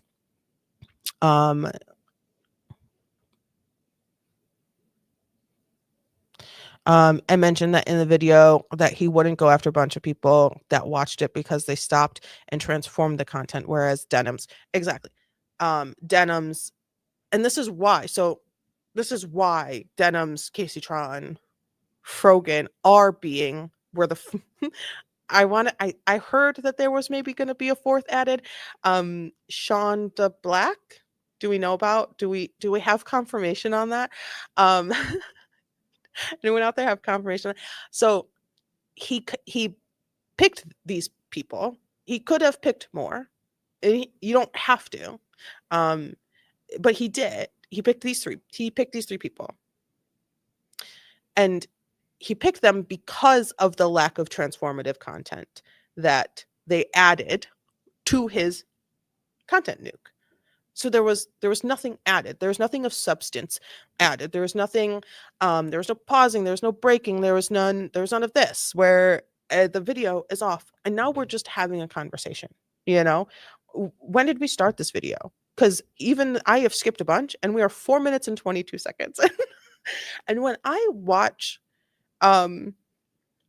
When I watch when I watch like body cams, we could watch a 15-minute body cam video. I'm mad at for an hour and a half. Because I have so much to say. Um Sorry, let me go back. No, I don't agree with Ethan on most things, political and some things, but I still enjoy the show. Same. Same. And I don't know. I mean, I'm not here to be like, oh, I love Ethan and I hate everybody else, but I do watch the H3 podcast. Not every time it's on. I don't click it when I see an alert come through or know that they're going live soon. I'm not waiting for the stream to happen, but I think there's the goose and the gaffs make me go hee hee ha ha, and I like it, right? Hee hee ha. They have fun. Are there times where I'm like, I forgot they existed for 3 weeks? Yep. And usually it's when major shit like this is going off. And then I find out because I opened Reddit for the first time in 2 weeks and I'm like, "Oh, what the hell's happening?" But Denims did not understand. I don't, poor Casey Tron.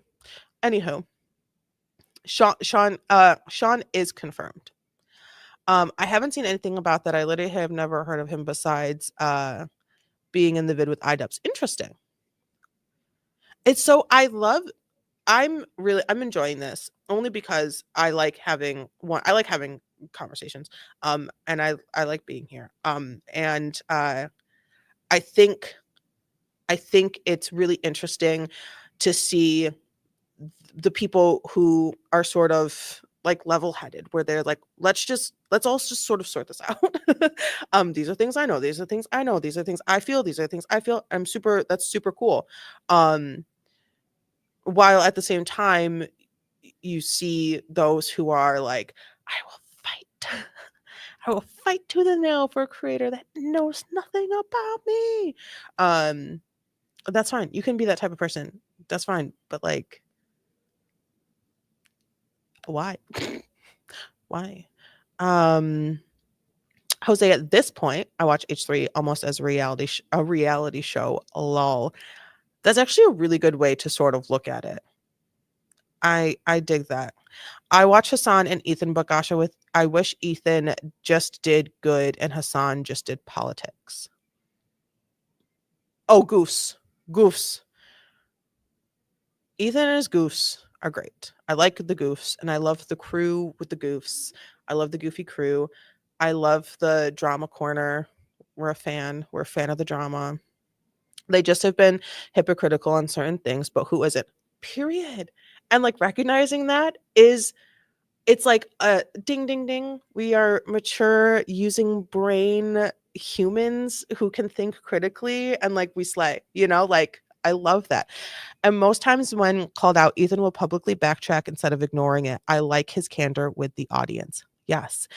I do have one of the major issues that I find while watching the podcast is when tough topics come up that are attempting to be communicated by the crew, right? And then things get tense. I hate watching those moments. I hate knowing that those moments are happening to anybody part of the crew where I hate seeing things get tense and the communication either being to the camera and to the folks watching at home or on the phone or on the toilet or driving in a car versus directly to like a crew member. I hate those moments so much, and it makes me as a human being with emotions, it makes me feel like it's happening to me, and I hate that feeling, and I would hate it to be like for it to actually be me. So like the empathy is there and it's like so powerful, and I just want to like go and be like, everyone shut up. Everyone stop talking for 2 seconds. Listen to me. Listen. Shush. Everyone go have a snack and chill out. And then we will re-enter this conversation and as calmer humans. The tense moments. Sometimes it's due, but sometimes it's like, oh no. I don't want this. I don't want this. But also I want to make sure, like, I don't want to turn it off because like I want to know how it ends and make sure, like, is everyone good? Are we all good? Like legitimately good? um no, I understand what you mean. You can feel the tension, but I also understand Ethan's frustration with trying to drive home his point because on the topics that get weird, I usually agree with him. Yeah, and that's fair. That's absolutely fair. That's absolutely fair. Um and everyone uses words differently, you know? But yeah, the tension moments, the tense, like those tense points, I'm like, oh, you guys want to order boba? So that's you know, it's hard to watch, but I continue to watch. You know, I continue to watch. And do I not watch Hassan? Correct. I don't watch Hassan. Why? Because I don't know. Everyone can watch whoever the fuck they want. That's why. And I don't watch Twitch. I don't opt into Twitch, so it's not my go-to. It's not my go-to. And I don't think he's hot like everyone else. Than I imagined it would.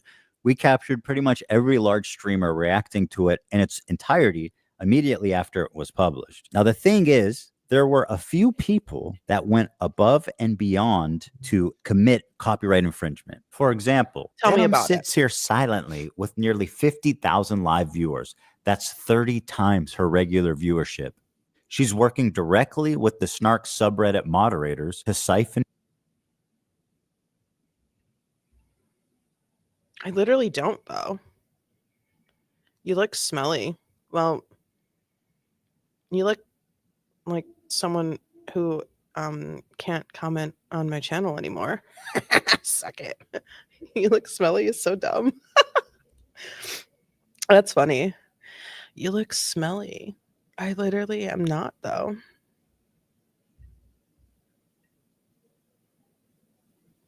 I'm not, I promise. I swear I'm not.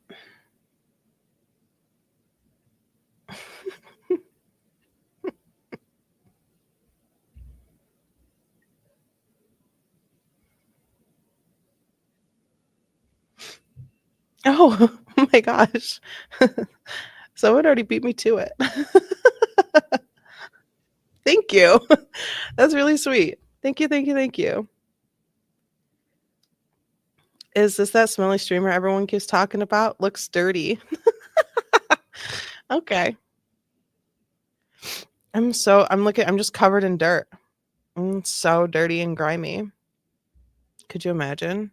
Rolling around like a pig in filth. All right. Let's get back to whatever we were doing.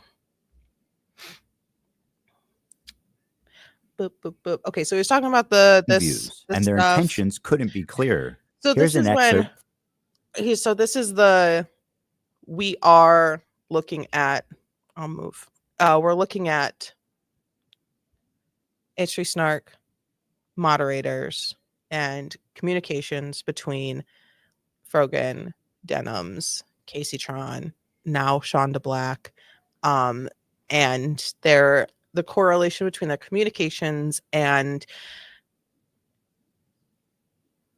what reacting to the content nuke knowingly with the intent to take views away from the actual content on YouTube.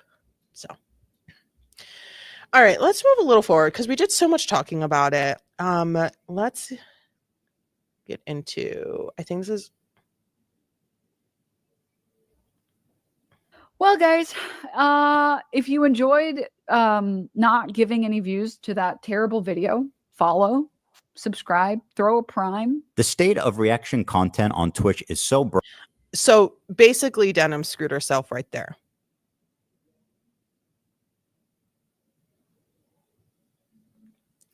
Jose says, as a watcher of both, watching the miscommunication and misunderstanding from each other is frustrating, especially since they both just see clips.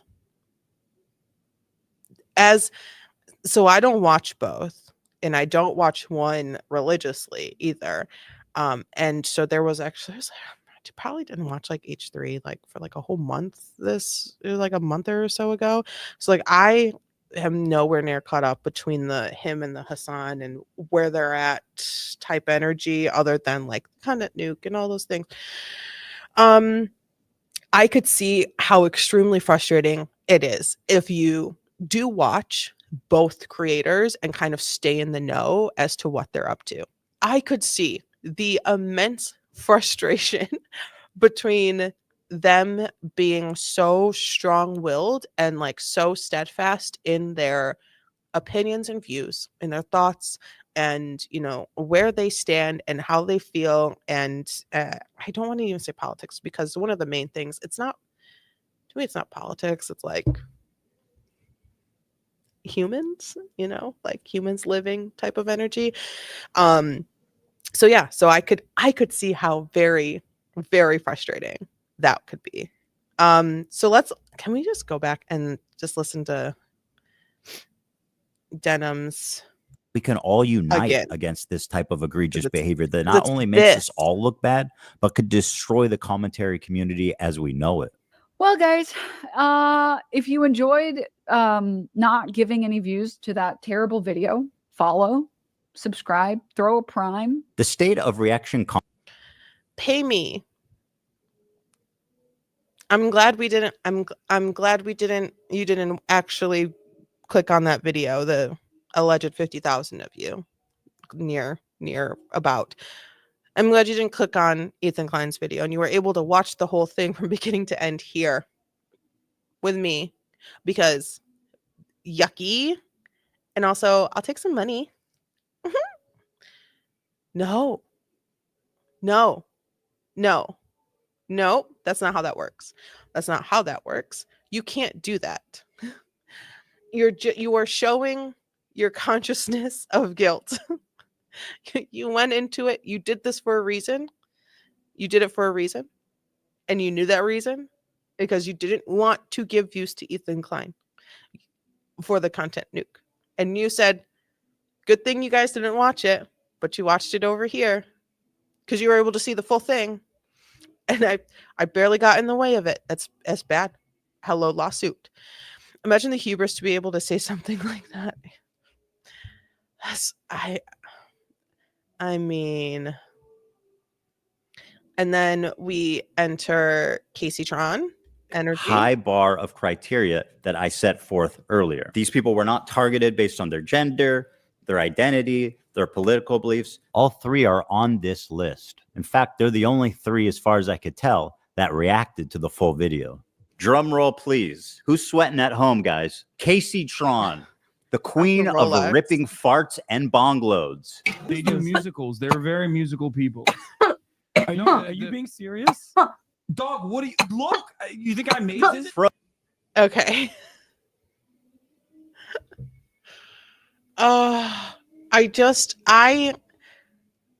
There's the argument of marijuana, the legality of marijuana, the statewide, federal-wide, medicinal marijuana. I don't care. Like, literally, if you want to do drugs, I ain't gonna get in your way. I ain't gonna stop you. I'm not going to stop you. I'm not gonna stop you. Do whatever drugs you want to do. You're an adult. But this doesn't look fun. That didn't look enjoyable to me. KLX. I don't think there's misunderstanding on Denim's side. I mean, it came out her own mouth. She had intentions of taking views away from the original video. Yeah, I think any claims of misunderstanding are completely debunked just with that very own clip. I'm glad you guys didn't click on the original content and you were able to watch it here. These are not verbatim words. You were able to watch it here from beginning to end. And I added almost nothing, very little. I didn't want to get in the way of the 1 hour and 42-minute video. It's not a good look. It's also just not fair. Like, how would you feel? I don't know, this is like the childish response. How would you feel if someone did that to your video, but with more viewers? I don't think you would like it.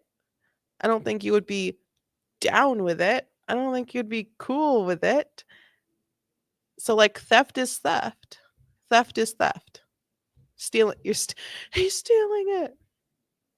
Logan, who bless her soul, she's still rising. Can I walk away and use the bathroom? Do I have permission? Can I use the bathroom?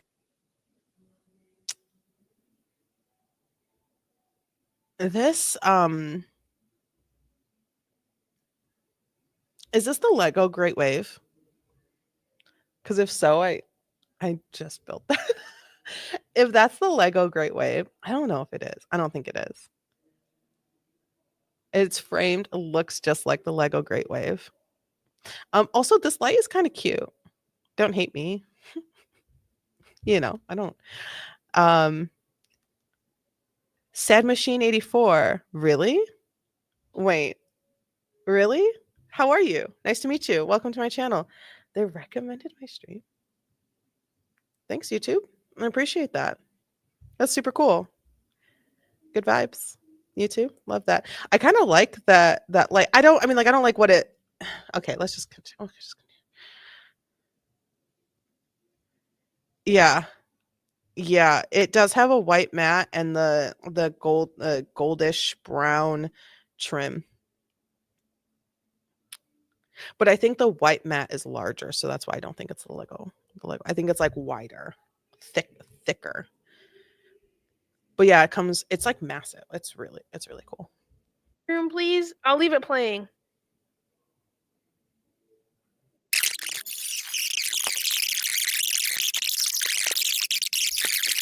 Apparently thinks Twitch is liable for me interviewing a Yemeni teenager who's only known genocide his entire life. What And they were happens? fucking talking. And Denims, the queen of self-owning. And my God, Chat. is she the Thank you queen so of that? much. It's very obvious from the way that guy's talking. I appreciate it. Sad Machine 84. I really do. As a little tiny baby channel, I really do appreciate it. Okay, so okay, so let's get into let's just hit this moment.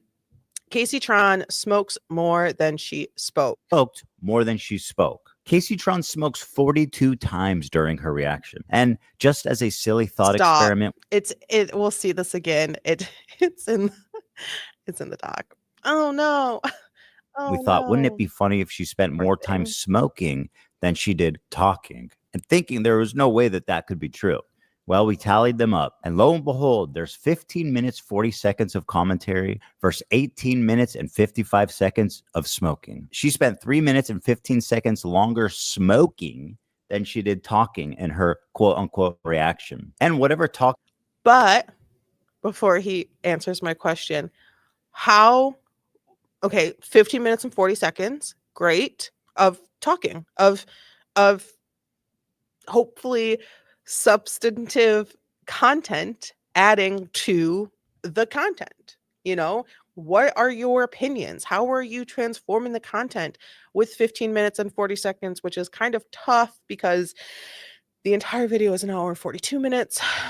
So, you know, She did was just to express how confused she was, presumably Yikes. from smoking 42 times. What is more. happening? I'm trying to follow. I've lost the plot. The complaint continues. Well, I mean, to be fair,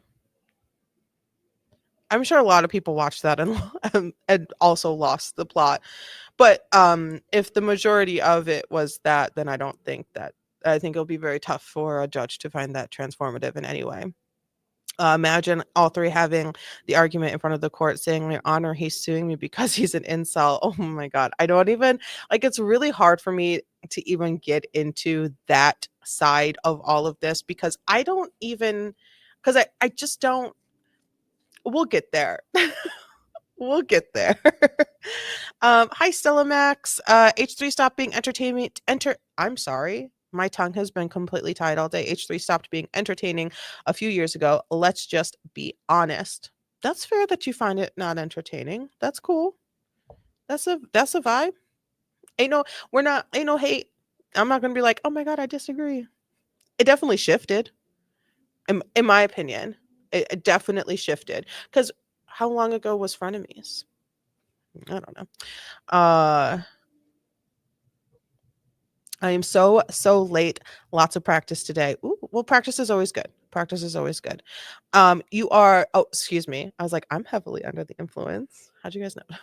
If you're heavily under the influence, you are guaranteed to lose the plot. LOL. Could you imagine if you didn't? Like, wait a minute.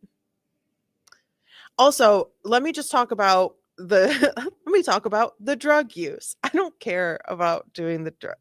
I don't care. Smoke literally all the weed, do all the shrooms. Like, I don't. It affects me in no way, shape, or form, and it might even make you a better person. I'm just kidding. I'm not promoting drugs.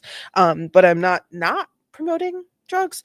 But what I am saying is, in my experience, how much marijuana, let's just talk about marijuana, because that's let's talk about crack cocaine. No, how can you, if the video is an hour and 42 minutes long, how much marijuana do you need to stay at your high? Because, like, in my opinion, it's like, okay, you have a little marijuana, right? And then you're like, okay, now at the happy place, right? Like, I'm in the happy zone, or I'm in the good zone. I'm in the where I want to be. I couldn't imagine doing the things, like the new things with the vaporizings and all of those things, like multiple times a day, and like in an hour or two, and it being so like harsh. Like, the effect is very like, I mean, like, you were hacking. So I don't know. That's just it. Just seems like a lot. Personally, in my opinion, it just seems like a lot, and it's money. Costs money. I don't know. It seems like a lot. And I know that there's like the medicinal aspect. It's medicinal, and that was like one of the first things. Like, oh, he's trying to take my right to medicinal marijuana away, and like, I don't. That's not it. You stole a video, so like, that's the problem here. It's not about the weed. But maybe it's not helping. I don't know. Options to play with.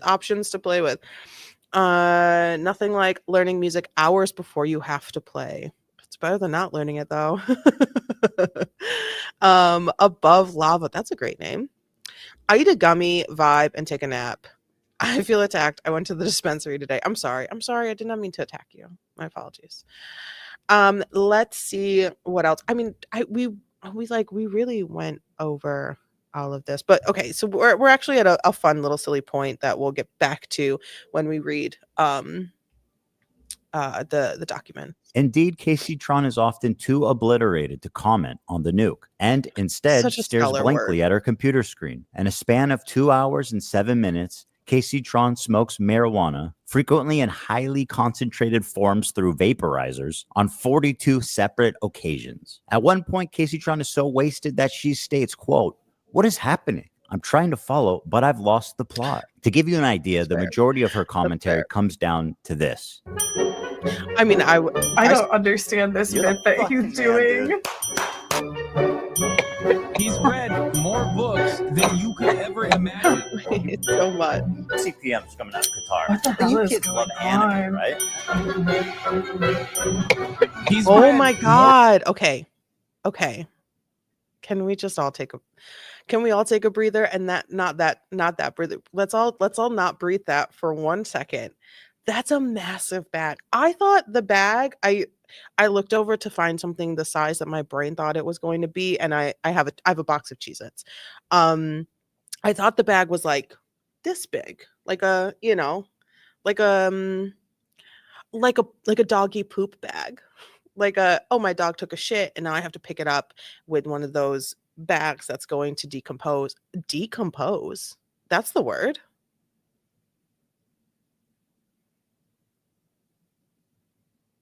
Decompose. But no, this thing's like those carnival sized popcorn bags? Love your chill chat style. All their channels talking about this seem to lead to angry. I don't have that. I don't have that inside of my body. if I'm angry, I don't want to talk. I don't want to like. Okay, I appreciate that so much. Also, this, I I don't. So you guys can tell by the number next to my name on YouTube. It's small. It's small. It's teeny tiny. And I so like a little tiny baby channel, but I don't have the anger. Like I just can't do it because um I don't it's so I'm already sleepy. Like I work, I try to be creative with things and I try to do things on the side. Like I don't have the energy to be like that angry. That's so much energy. And I also don't normally do this. So I really wanted to approach like looking at something that was like everyone's looking at and talking about right now, right? Besides outside of like trials and like true crimey and like body cam stuff, which is what I normally do. Um, I wanted to like approach it in like the way that I can only approach this. And I really just want to talk about it so it's out of my brain. Like I just want to hear everyone's thoughts. If you find me, that's so awesome. Let's have a conversation. And then I just want it to go poof until maybe something super big happens again. And then we can come back and be like, guys, did you see what happened? I don't know. I think it's wild. Like to have like your blood pressure like go through the roof about like someone else's life and it has literally no effect on you is weird to me, you know? I come from the world of, I mean, chill, you know? Like I just come from the world of like, chill. It's fine. I actually don't have like an Instagram account. Like I haven't posted on Instagram in pretty much however long I've had it. Years. Years. So I don't really use Instagram. I'm really just here. But nice to meet you, Leapy Man. Michael says, I'm glad I found your channel. Literally randomly came up after watching XQC's reaction to Ethan's video. That's so cool. That makes me feel like good knowing that like the little ones have a chance on YouTube. Like, is YouTube being nicer to the little ones? Like maybe, like of course the goal is like, oh, we could get monetized and we could do more things and bigger things, but like also this is cool. There's been like, I don't know, anywhere between like 15 and 25 people. Like that's cool. I'm not complaining in any way. I love it. I love it so much. I love the internet. I just love the internet. So I just kind of want to be a part of it. I'm just happy to be here. Pyotrek, I hope I said that wrong. I'm so sorry if I did not. I also got you recommended randomly. Well, thank you for clicking. That's so cool. XQC is often mentioned for doing the same kind of stuff. Yes, he is. And a little earlier, we watched. It's actually in this video that I'm suing these three creators. A clip of the debate. I put air quotes because does XQC actually debate? Or does he just mumble? Just mumbles like mean things and like just I have no cares. There's no cares in the world. I have no cares. And like I got your whole house on my wrist. You guys remember that? Stop. I can't. He's such a menace. XQC and Ethan Klein had a little chat about this exact thing. And he basically was like, okay, yeah. He pretty much talked a big game, right? But you did see his style sort of change, like the thumbnails changing and the how he actually reacts to content, in my opinion, has changed. But Ethan did ask him, like, do you understand like this can have an effect on the original creators? And he just was like, okay, and it doesn't affect me though. So like it's unfortunate, but like that's the same vibe of people that we're like up against, and like it can in fact affect you, just not in the way you expected. And it came in the way of a lawsuit. Sorry. Sorry. KLX, but Your Honor, did you see that sick massive rep? Could you imagine? And also YouTube doesn't like when you do the drugs on here. They're like, oh no, don't do drugs, right? But Twitch is like, don't care. I don't understand Twitch. I don't understand it.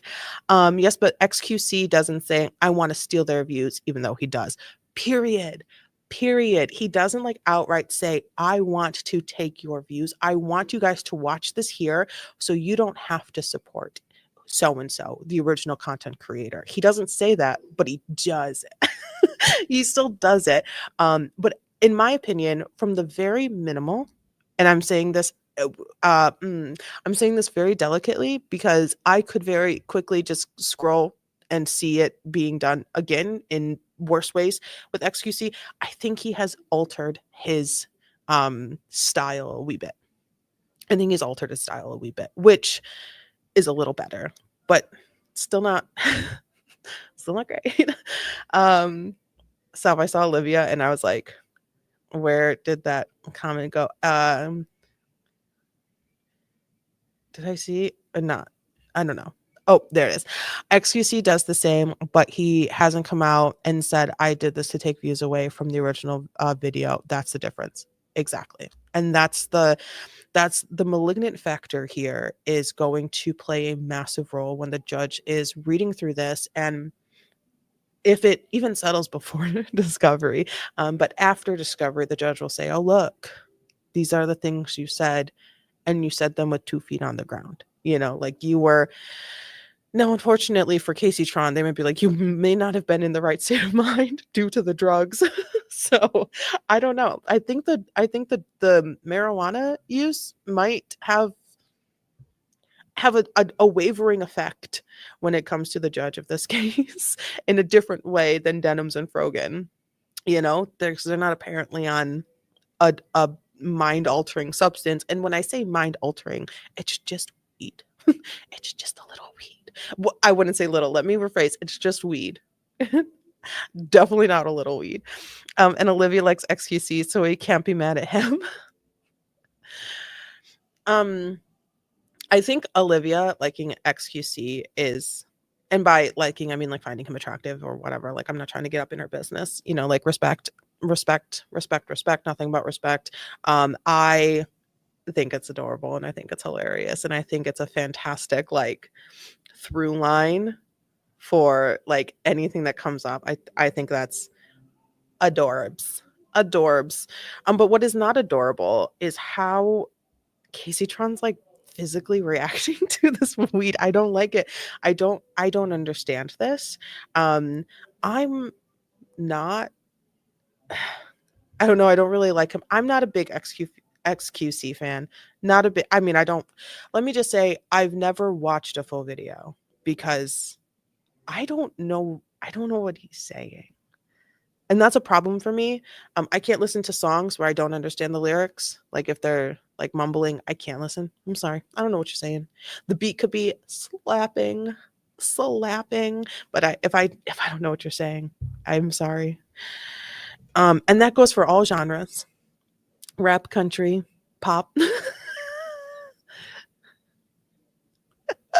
I found Legal Mindset's funny. Yeah, so it doesn't matter if you are high. But there could be a judge who's like, but she was high. There could be a moment of like, how much drugs did you do before you started the stream? Will it affect this case? No. Could it? Is it another option of quite possibly maybe having some sort of effect or a question or a moment of existence within the case? Probably. But the amount that she does throughout the stream is wild to me. And so I think that will just be basically, hey, you made this decision and then you got blazed. You made the decision to put this on, get blazed, and then you continued and followed through your decision and you got completely blazed. And you added nothing, homegirl. Like, well, what are we doing here? What are we doing? So, yeah, Legal Mindset's wild. Books than you could ever imagine. Oops. What is happening? I'm trying to follow. I've lost the plot. Lost the plot is so funny. You weren't attempting to not lose it though.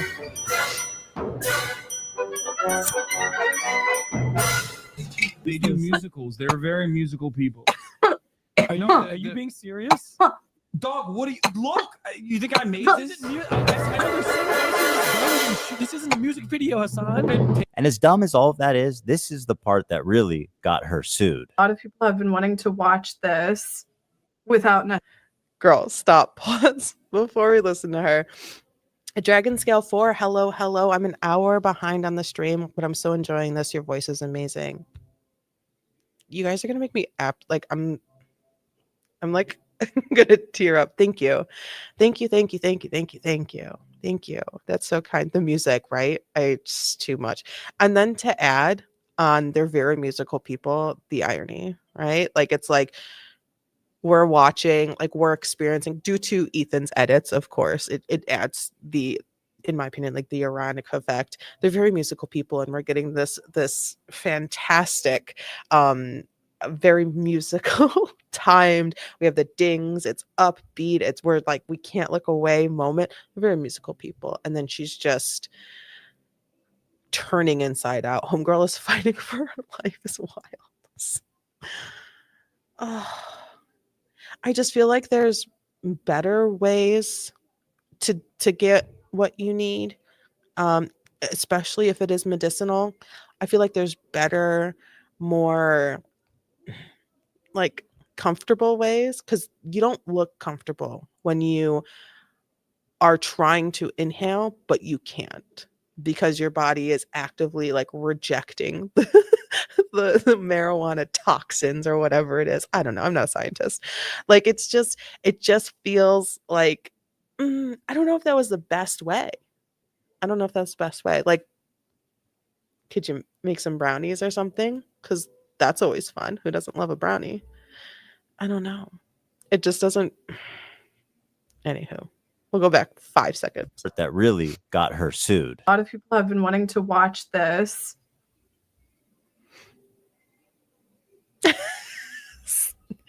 That's like a drunk driver crashing and taking someone's life and saying, "Oh, I don't remember it happening. LOL. What do you mean it still happened?" I saw a body cam video just the other day, KLX. Oh my gosh. And don't hate me. It was scrolling on Facebook. You get desperate for short videos sometimes. I was scrolling on Facebook. I saw a body cam video, and it's of course of this affluent, style 19-year-old kid with his girlfriend going 90, 95, whatever. There's a crash, but what the police don't recognize immediately is that before he got to this crash that he's currently at, which he's fine, by the way, there was a prior crash, which led to the death of a parent with a child in the back seat. And there was not a care in the world. And he was so fine with not even acknowledging that, nor the girlfriend in the car acknowledging that another car was a part of this crash. It's so. Of course he was drunk. So, right. He's like, I don't even remember it happening. So, it didn't happen. It still happened. And you took the life of someone. You took the life of a parent. You took the life of It's acting like he hit a stop sign. It was quite awful. I'm slightly traumatized from it. It was very hard. They blurred everything. It's not because of like the scene or anything, but like knowing that those people exist out there. Oh God. I was thinking about reacting to it, but I'm not going to. I don't. And it was just too much. Damn, I got jealous. I'm going to smoke from a garbage bag. Oh my God, it's so funny. Is it a 30-gallon or a 32-gallon? What size garbage bag? I need to know. Is it a kitchen garbage bag, or is it one of those like bathroom garbage bags where it's a little bigger than a poop bag, a doggy poop bag? Where's my girlfriend? Yes. He kept saying something. I can't remember, but he kept saying a phrase as he was speaking to officers. as big as possible is crazy. Industrial, an industrial construction site's garbage bag. Now that's a Friday night. Now that's a Friday night. I'm no expert, but does she have to get clean before her trial? Not necessarily. If she does have, no, I don't. I mean, it's not. This is not a criminal case, so this is a civil case. So blood, that's not anything that she needs to worry about. Also, if she does use marijuana medicinally and is legally allowed to use marijuana medicinally, then there's no need for any of that. If there is, that would be quite shocking to me. I would be quite shocked if they're like, oh, and by the way, you have to not smoke weed for 6 weeks. She would freak. Now that's a problem. That's a problem. Okay. Let's I don't need any more from her. I think this is this one here. We're just gonna do a little skipping around. Flying star. It almost got me. You know her and you love her, guys. Frogan. Reaction by exiting. Here she is getting up to leave the video running as she steps out of the room. Is that transformative? I guess the judge will decide. She said, quote, "It's time to watch the new nuke ethically. Hell yeah." Very smart to say on camera, by the way. She said, quote, "Thank you guys so much. I do appreciate everyone's support. And thank you for watching it with me." Well, you are so welcome. And I'm so glad that you were able to enjoy that day. Her commentary is so... It'll cost you, though, is wild. Is this sped up? No, it's normal speed. So Frogan gets up and goes to the bathroom, and I believe there's a timer playing on the stream. Non-existent that even her own fans begin to call her out. Don't have anything to say, dude, because he's cycling the same fucking points over and over again. What more commentary do you need on him repeating the same fucking points for the whole first hour and 1 minute and 32 seconds? It's been the same shit over and over again. This video could have been condensed into 20 fucking minutes. Okay, so let me just say, I can get heated. I can get heated, and in trials, I do. When there's like someone, like I can get like a lot, like I can get big, like I can't believe. I can get all that, but then I immediately go, okay, next, let's carry on, right? Or I can feel the feels, just because I'm not approaching this in any of those feels, but I can feel the feels, and I did throughout the Karen Reed case, because I'm looking at it as oh my, I can't believe this is happening, 1, again, and 2, at all, and 3, again. So that's what I can get on. So I can understand Frogan getting, you're putting on a show. I believe that's a lot of hers. Again, I don't watch, I don't follow. Please give me more information if you have it. I don't really want to go out looking for it, I don't use Twitch, but I also don't want to mess up my algorithm. So, but I don't, if that's every time you're speaking directly to or about the content you're watching, I don't know if I would enjoy that. And that's just a personal thing. That's not anything about the actual transformative content added to the content nuke. You know what I'm saying? What commentary do you want me to add by oh, this guy's a fucking idiot, he's mentally ill, and he's having a mental breakdown, and uploaded it to fucking YouTube? Are you gonna make at least one good point? What do you want me to make a point on? Oh, I forgot. She also said, "Can I use the bathroom, please? I'll leave it playing." You may use the bathroom, Frogan, although I don't advise it. Can I use the bathroom, please? I'll leave it playing. This into your stomach. And let me state the obvious. Jew and... But you don't have to ask people. You have to ask people. You just, hey guys, I'm going to use the restroom. I'll be back in 2 minutes. BRB.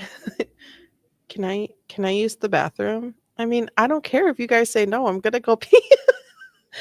I don't I'm not gonna ask. Apparently thinks Twitch is liable for me. We just met. A Yemeni teenager who's only known genocide his entire life. What And they were happens? fucking talking about Well, you just pause it. That's it.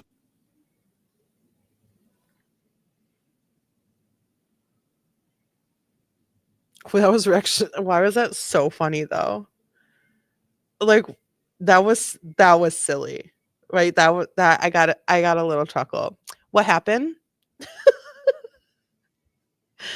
So there's ways that you would know.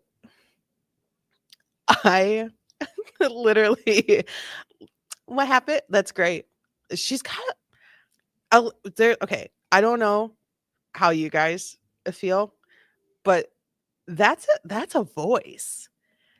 That voice is like so unusual, and not in a bad way. This is not me saying like, oh my god, I hate her voice.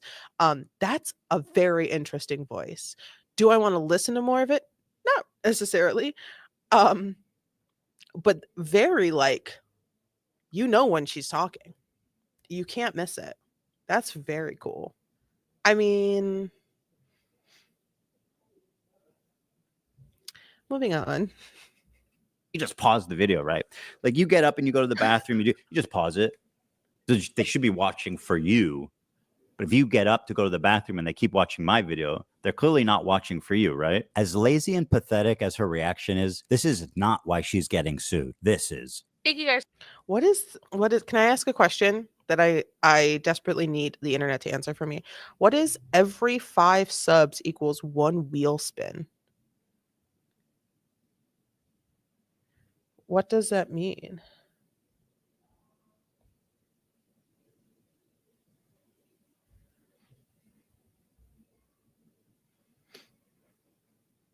Also, don't be hating on my girl. Cynthia, I was looking down for a quick second and I look up and I see Cynthia. I'm like, oh my god, I don't want to hear any bad words about Miss So much. Cynthia. I do appreciate everyone's support. And thank you for watching it with me. First time viewer, time to watch the nuke ethically. Hell yeah. I found my way from Reddit. Hi guys, welcome Reddit. Okay, stop. Time to watch the nuke ethically. So in their opinion, and this is me just learning, I'm listening. In their opinion, is watching it on Ethan's channel, whatever it was on, it is on, not ethical. So because giving him a view is unethical. I see. Okay. I'm just Reddit people. I came for the issue. And that right there. Wheel of Fortune, the options are reaction, 1 out of 20 be racist. Is that real? I don't know if I don't know. Oh no, if that's true. Oh no. It's their own Twitch creator inside joke / incentive. Oh, okay. I get it. No, sorry. I was like, I don't know if so, that's crazy. If so, that's crazy. That's wild work. We start Reddit. Ethan is so pathetic while his son is in Japan. I'm bothered having a great time. Exactly. We're gonna watch it live. Yes. He doesn't want people to know when it's dropping because we're all watching through other streamers. And I suggest you all watch it through other people as well. It's the stated malicious intent. Well, that'll do it. Sorry, guys. That's pretty much gonna nail, head, hammer. That's the problem. That's the problem.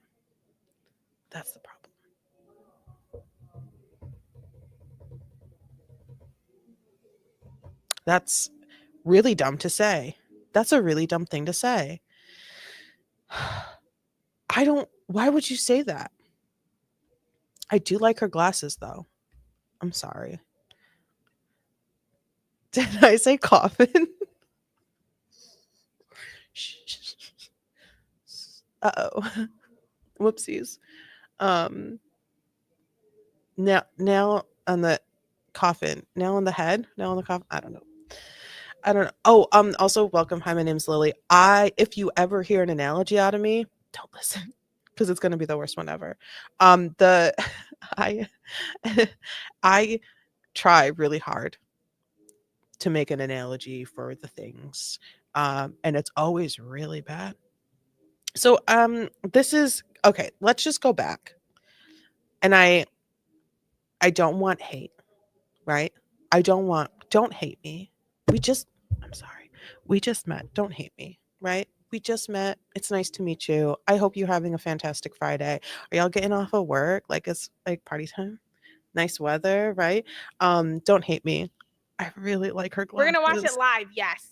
He doesn't want people to know when it's dropping because we're all watching through other streamers. And I suggest you all watch it through other people as well. It's the stated malicious intent to. Though her words I don't like, but I really like her glasses. So, two things can be true at once.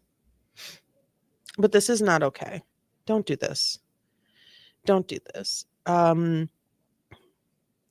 These creators need to take notes from your streams. They remind me of Fear and Loathing. Yes. Yes. And oh, Ronnie. Yes. And I mean, I cried. I cried. Y'all, I got my master's degree yesterday. I felt like sharing it with strangers.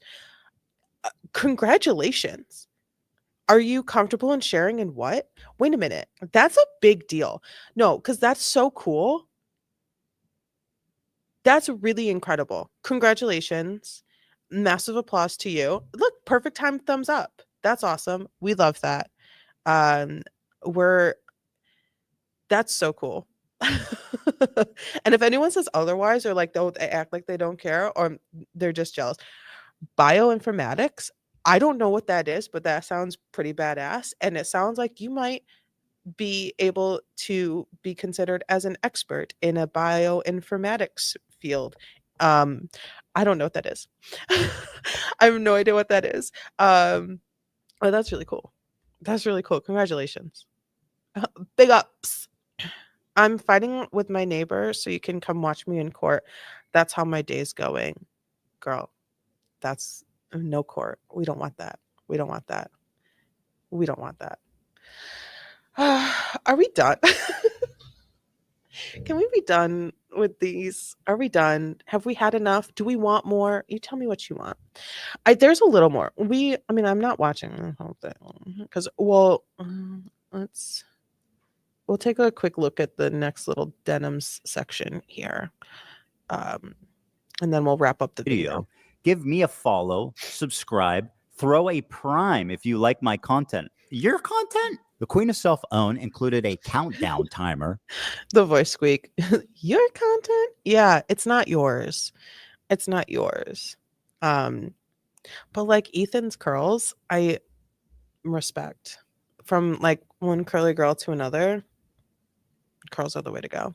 I will win in court. Oh, those aren't the words that you said. I will win though, so you can represent me. I'm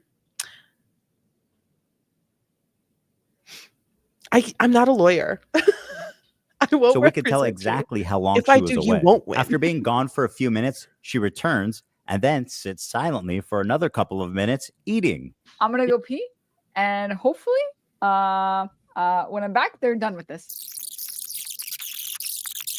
Ooh, well, you don't. What? Then why not just skip? There's a bar. There's a bar. I've been doing it the entire video. I've also been talking about this 16-minute, 20-minute video for like an hour and a half. So we should probably I think we're good. I think we're good on the video, right? I think we're good on the video.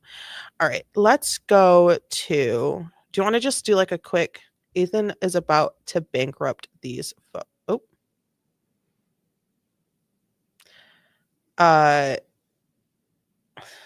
maybe, yeah. When it comes, okay, let's talk about money for a minute. Let's talk about money. Let's talk about the money. Hi, Chris. I think you're the one who called me stinky or it looks like I stink. Don't do that again. That was mean. I don't like it. I have feelings. But Chris, let's talk about money. Is there a chance that that could happen? For sure. No, never. Don't call me stinky. I'm not stinky. I'm so clean. I'm so clean. I'm the cleanest girl you know. Out of all the girls, I'm clean. I'm so clean. I just have sensitive skin, so if I touch it, I turn red. The money is the money is a major issue. It's a major factor at play with these creators, and it is one of the most frightening situations for someone who does not have. And when I say money, I mean a lot of money, enough money to cover lawyers' fees and quite possibly a payout to someone and not feel it, you know? And that's not a lot of us, you know? It sure as hell ain't me. And I'm gonna be the first one to tell you it ain't me. Not me. So that's the problem. That's the problem. Now, do these 3 creators have followers? Absolutely. Do these 3 creators stream a lot and have like monetized streams and able to get money in from viewers and things? And I don't know, do they have sponsors? I don't know anything about them, so maybe we'll say yes. I think they're big enough to have sponsors. Hell, I think I'm big enough to have a sponsor. Anyone out there willing to take a risk on me, you let me know. But I don't think that they are wealthy enough to comfortably deal with this lawsuit. Hence the GoFundMe's. You know, hence the GoFundMe's, which are raising money for legal fees and legal financial necessities when it comes to this lawsuit. So they're trying to not make a massive dent in their own personal lives by crowdfunding money from their viewers, from their supporters, from their friends, from their families to, you know, to support this issue financially. And will it be enough? Will they meet their goals? I don't know. I don't know. And I'm not saying that I hope that they don't. That's not me saying that. That's not me saying that. I wish that they just didn't do it in the first place. Because it's so, like, this isn't fun. This is a really shitty situation to be in. Caused by your own actions, yes. Consequences, hello, ding dong, it's me at the front door of your apartment. So, you know, but consequences are consequences. And Ethan Klein was able to kind of have his little Ethan Kleiny fingies on his little tiny baby hands, sort of in the mix to make sure that those consequences went to the people that deserved them. Let's see. KLX says their attorneys, in my opinion, will know that their clients are going to lose, but still going to put up a fight to take their money. And that's satisfying to me. Damn. Y'all are brutal. Y'all are brutal. Y'all are brutal. That's crazy. I mean, attorneys, they need to make money too. You know, that's their job. They have their skill. They are attorneys.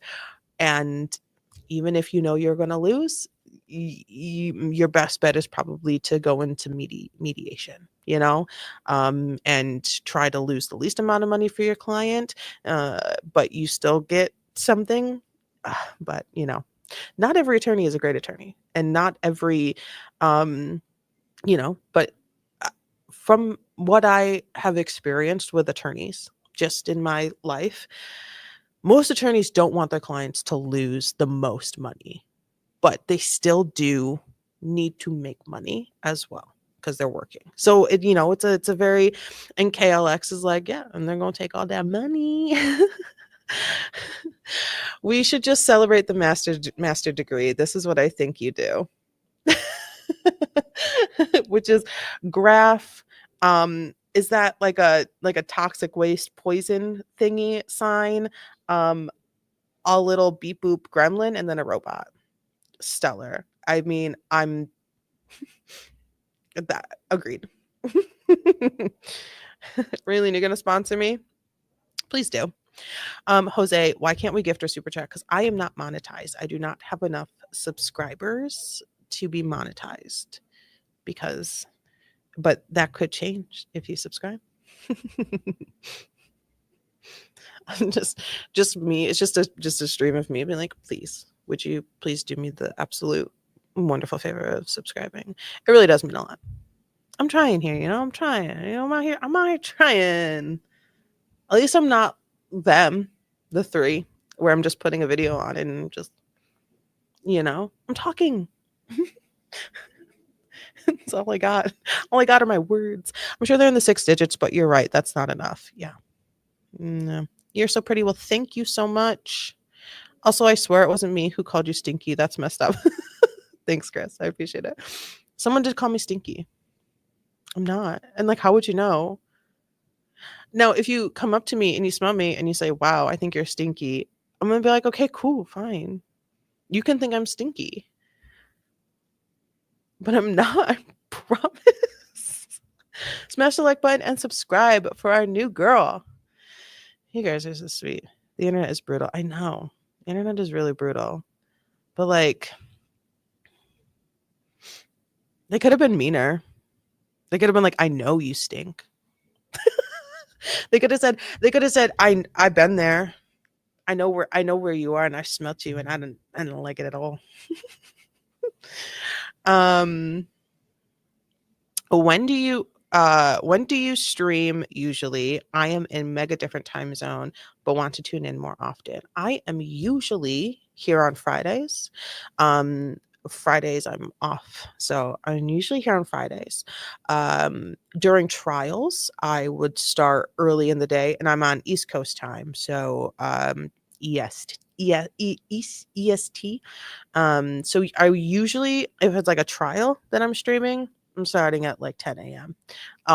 If we're just kind of doing something like this, probably anywhere between 1 p.m. and 2 p.m. And usually I stream Mondays afternoon, like around 3:30 p.m. EST. I don't really have too much time in the middle of the week, but like if things, this is a graph, then the possibilities are endless, Oh, let's forget about it. Do you guys want to look at the complaints? You tell me what you want to do. Or do you want to talk about the Karen Reed case? I know everyone's here like Ethan Klein stuff, H3 lawsuits. Because aren't they on break right now? They are. Because we could do Karen Reed stuff. Oh my gosh. Polls are now. Thank you. Okay. Now I need to open this up. I don't even have this open because I use StreamYard because I like how you can pull the comments up. I like that a lot. I like it a lot. We could do a poll. Oh my God, you guys. You guys have been subscribing and liking. I didn't see the stat. You guys have been subscribing and liking. I didn't even see the stats. Bad poll. Damn it. It's already a bad poll. Oh my God, thank you. Start a poll.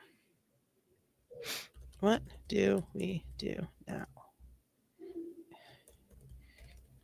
More Ethan lawsuit stuff or Karen Reed verdict reactions?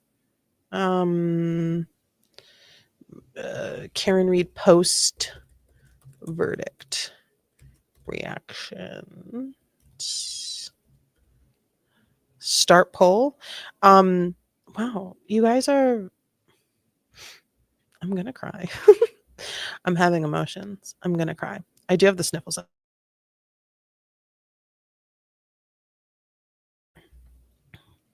bad poll. So I appreciate that. That's really kind. Thank you all so much. Monetization is obviously any creator's goal, and every subscriber gets me closer to that, which is really cool. Also, after this, like, what do you guys like want more like stuff from me? Like, what do you want to do now? What do you want to do after this stream, like next stream? What do you want to do? Or do you want me to just like, I am king, I am king, I shall choose. We're literally at 50-50. I don't know who Karen Reed is, but I'm here for it. Okay, Chris. I don't know who Karen Reed is. Catch us up. Are we doing this? Ronnie, Raylene, are we doing this? Are we doing a full Karen Reed catch up? Because I can lay it down. Like y'all never see me talk any faster. But I think, okay, we went through a lot of it, and I didn't want to come on here and say, look, here's all of the Ethan Klein lawsuits. I'm a lawyer and I know everything about it. I just wanted to come on here and like talk about it and have these conversations, and I have been graced with some of the most amazing people on the internet. I can't even imagine. I couldn't even imagine it going this way. So thank you again. I legitimately, I appreciate the kindness and just the easiness. Have a good rest of the stream. I will see you next time. It was fantastic to meet you. Congratulations again, and take care of yourself. And when I say have a good rest of the stream, I mean have a good day, night, evening. Hit the nail on the coffin. I just wanted to talk. You know? So I think that's good. I think that will suffice. The Ethan Klein lawsuit stuff inside my body. That's so cute. I love that emoji. It's like squished. So cute. So I'm gonna exit out of all of it. And I'm actually going to.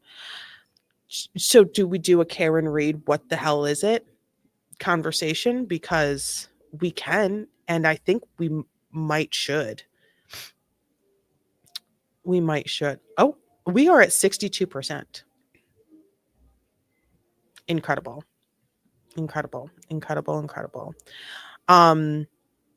So I'm not even doing a thumbs up, Apple.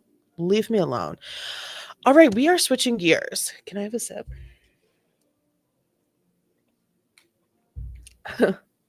Even if it's brief. You know me. I'm the least bit. Let's switch some gears and let's talk about Karen Reed. Should I make a pinned comment so people know when they come in? I don't care. I don't have that. Yeah. Karen Reed. Who is she? What is she? And why are you hearing this name? Why did you hear this name? Why are you hearing this name? Who is she? Let's talk about it. Okay. 2022, January 29th. Karen Reed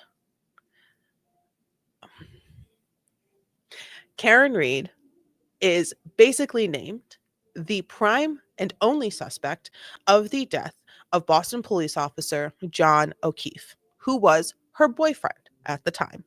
Now, let's remember, we're still in COVID. People should kind of still be masked, no getting all up in each other's business. But we are also located in Canton, Massachusetts, in which we have learned the normal rules for people do not apply. So, John O'Keefe was discovered at about 6:30 a.m. on January 29th, 2022. Completely unresponsive, very cold, with a head wound, a massive head wound to the back of his head, a couple of scratches, a little, scratch on the eyebrow, mark on the nose, big bloody black eyes. And by bloody, I mean like bruised, like full of blood. Not a cup. Oh, I know. And marks on his right arm. And you may have even seen pictures or images of his right arm during the autopsy. And when I say marks, I mean like kind of scratch looking marks. John O'Keefe was, I believe, 43. He was in his 40s when he passed away. He was a Boston police officer. He was the sole guardian of his niece and nephew because his sister, quite unfortunately, passed away from a brain tumor. It was diagnosed and she passed very quickly after. And then her husband passed away very quickly after John's sister passed away from a heart attack. And I do like to say that he passed away from a broken heart because I believe it. So John took guardianship of his sister's 2 kids, son and daughter. The other sibling already had kids. John did not. So John was like, hey, look, I love them like they're my own. Come in, we got this. His parents were also very active in the raising of these kids. So in like 2020, John and Karen Reed got back together. They knew each other. They kind of dated a little bit like years prior. They got back together. Karen Reed in her 40s. She is married. She's booked and busy. She's like a professor. She works in finance. She's got her house, like multi-bedroom house, beautiful property. She's got her own car. I mean, like she's probably I think she had like 2 cars. I don't know. She's very well off. She was well educated. She was brilliant. She also had a lot of medical issues when it came to like the stomach colon area. She did not in her life see herself as a married, wifed up, give me all these kids type of woman. And that's what happened. That didn't happen to her. She was not married. She was not wifed up. She did not have multiple kids. You know, she just was living her life. She could go out to drink. She could go out whenever she wanted. That was her. And that was a decision she made. And I personally am on the same wavelength. I do not want kids. Let's not talk about it. Because everyone hates it when I say that. They're like, oh my God, you have a womb, use it. No, don't tell me what to do. So she didn't have any kids, but when her and John, I'm sorry, I'm so expressive with my hands and I apologize for keep hitting my microphone. I just get so expressive. Her and John, she moved into John's house. She had her own separate bedroom, but she treated these kids wonderfully, essentially too much. So to the point where her and John would fight about her spoiling the kids, getting the girls' nails done, going to Dunkin', having donuts instead of actually breakfast, kind of like not necessarily spoiling, in my opinion, but definitely going above and beyond. Not because she had to, but she could. Let me just go get some Dunkin'. I'm going to Dunkin'. The kids come to they fought. I mean, they were in a relationship and they argued. Oh my God, where do I go? January 28th, they were in a little bit of a tiff, right? Whatever. Karen Reed is at her home about 45 minutes away from Canton, Massachusetts, where everyone was going out to go drink. And so she finally decided, okay, I'm going to go with you, John, and meet you at this bar. And then we're going to have some drinks. And then we're going to go to the other bar. And that's where we're going to hang out with all the other people that we know. Why did I forget all their names? Jen McCabe, Brian Albert, Brian Higgins, all these people, names don't matter. Brief recap. And then they all, okay, everyone's closing, get the fuck out. Everyone leaves. They all go to Brian Albert's house. And by all, I mean some of them go to Brian Albert's house, which is close by. I don't know, 5 minutes max. But let's not remember that a storm is a brewing. And by a storm, I mean a big nor'easter. And by a big nor'easter, I mean a record-breaking nor'easter that even affected where I am. I remember it on January 28th it started late 28th, like just snow in the air. 29th, early in the morning is when it started really picking up. And then the morning the sun rose, and that's when things started really taking off with the amount of snow. They got like, I don't know, in some places like 26 inches of snow in like 18 hours. So it was a lot of snow really fast. And it was not pretty. This is not a good storm. It's way too much fucking snow. So they go, Karen Reed drives John to 34 Fairview Drive Ave, 34 Fairview. And this is where everything goes right out the window. So allegedly, Karen Reed pulled up. John got out of the car.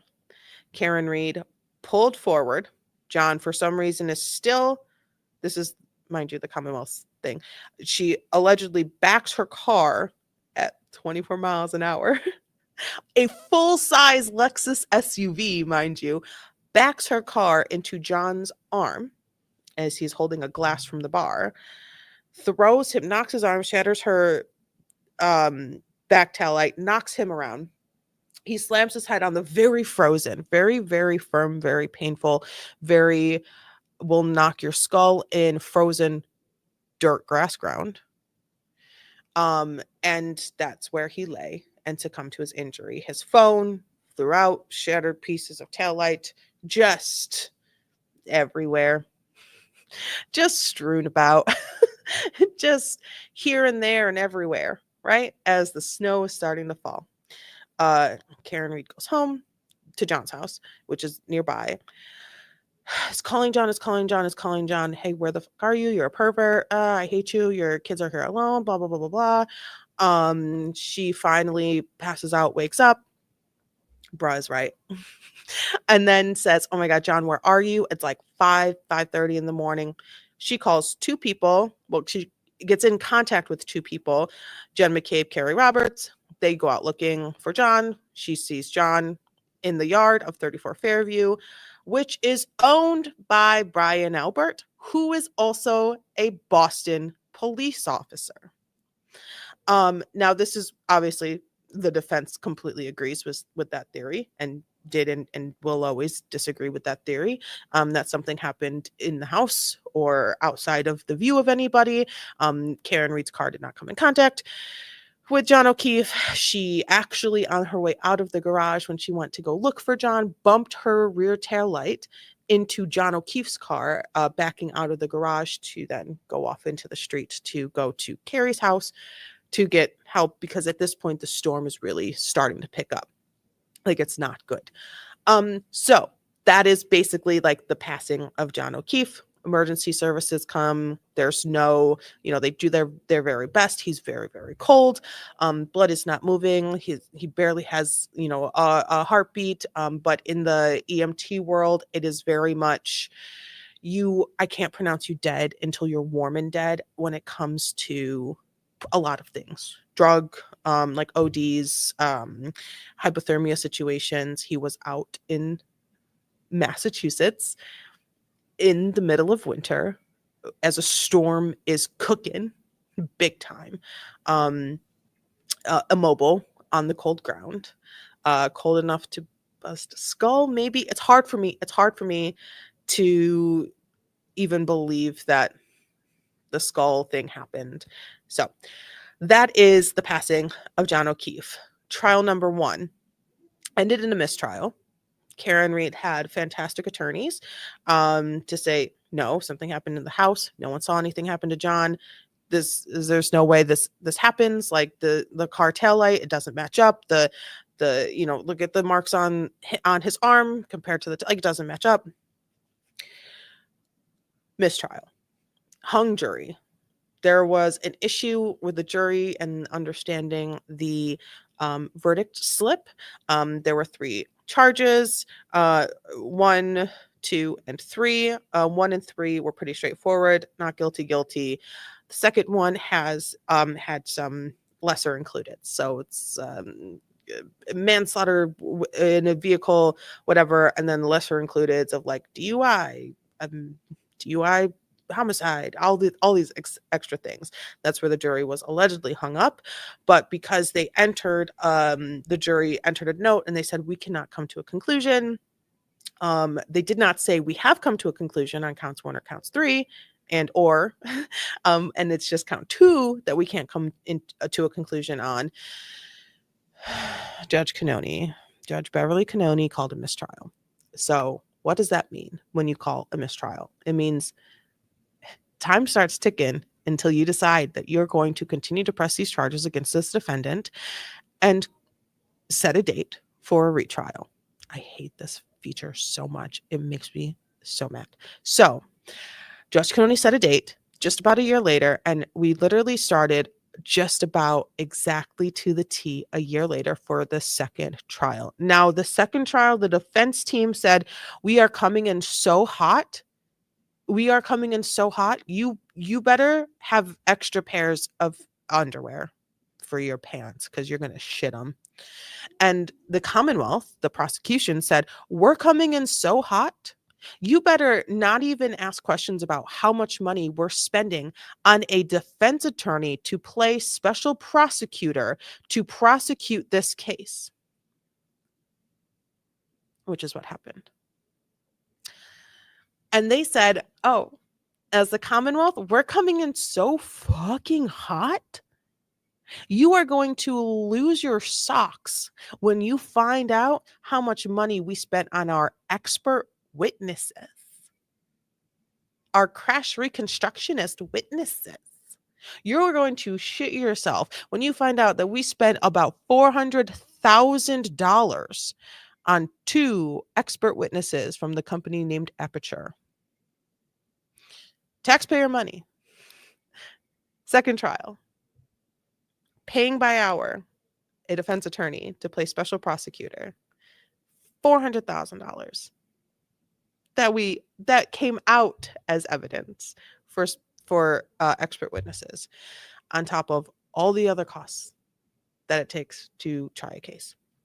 And the defense was like, that's crazy, because we spent like I don't know, $60,000 on our expert witnesses, who were the same company, ARCA.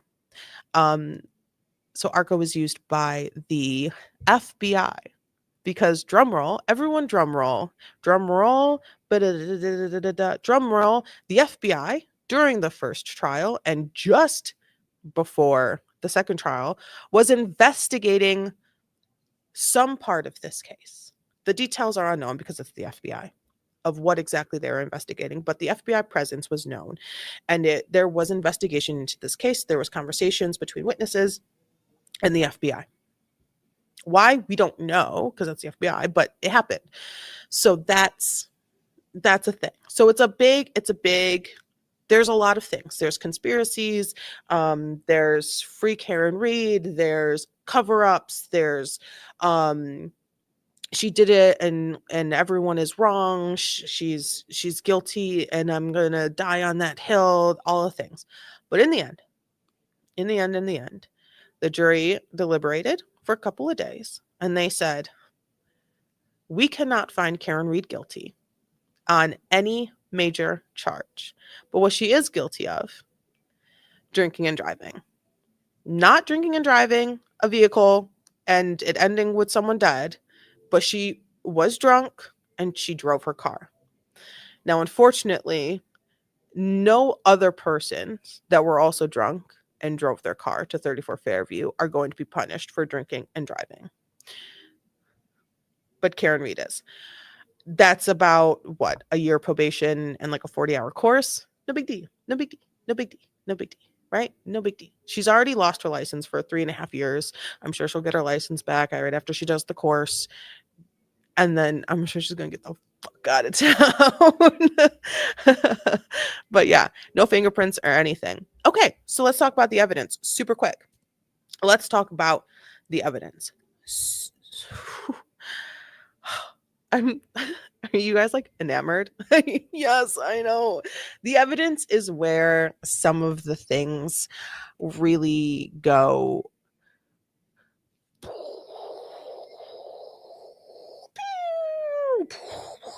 My eye, right? So the evidence. Should we talk about how Ethan's in the right all the way? I don't disagree. I do not disagree. David Popcorn Machine. Nice to meet you. The evidence. So okay. I'm going to just hit a couple of things, right? Just a couple. I'm not going to bore you because this was a 9-week case twice.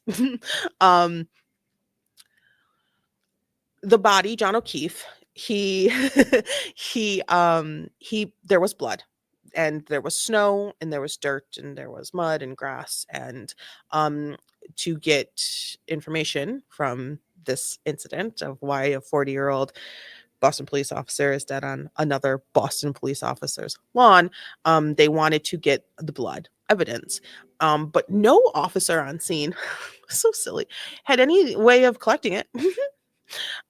So they went across the street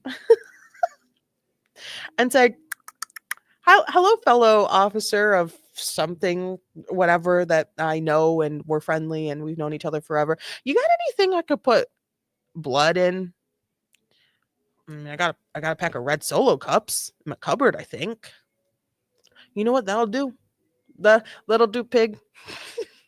No, I'm sorry. That'll do, pig. That'll do.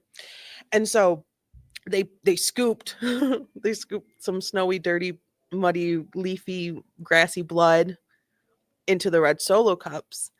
And they're like, oh my God, wait, how are we going to carry this blood evidence from the murder of a Boston police officer crime scene back to the station for it to be taken to the crime lab so we can say, oh my God, how do we know, is there more than just his blood? Did someone else die here? What's going on? Did someone get injured? We need to know. And then they go, wait, I might have a bag in my car. And he goes, okay, cool. Yeah, let's get the bag. Okay, yeah, here's a bag. It's a paper bag, just like all the normal evidence paper bags. Not true. But this one's just from Stop and Shop. It's no big deal. So they put the red Solo cup, 6 of them, in the Stop and Shop paper bag from the trunk of who know what's its car. Rolled it on up. And some guy got in and was like, careful on the boat. Okay. All right. So that's just one moment that makes you want to pull your hair out. And I screamed a lot in this case because the insanity. I had Frogan moments, a lot of them, but mine were good. Sorry, Frogs. I know if you see this, I don't hate you, Frogan, but I hate what you did.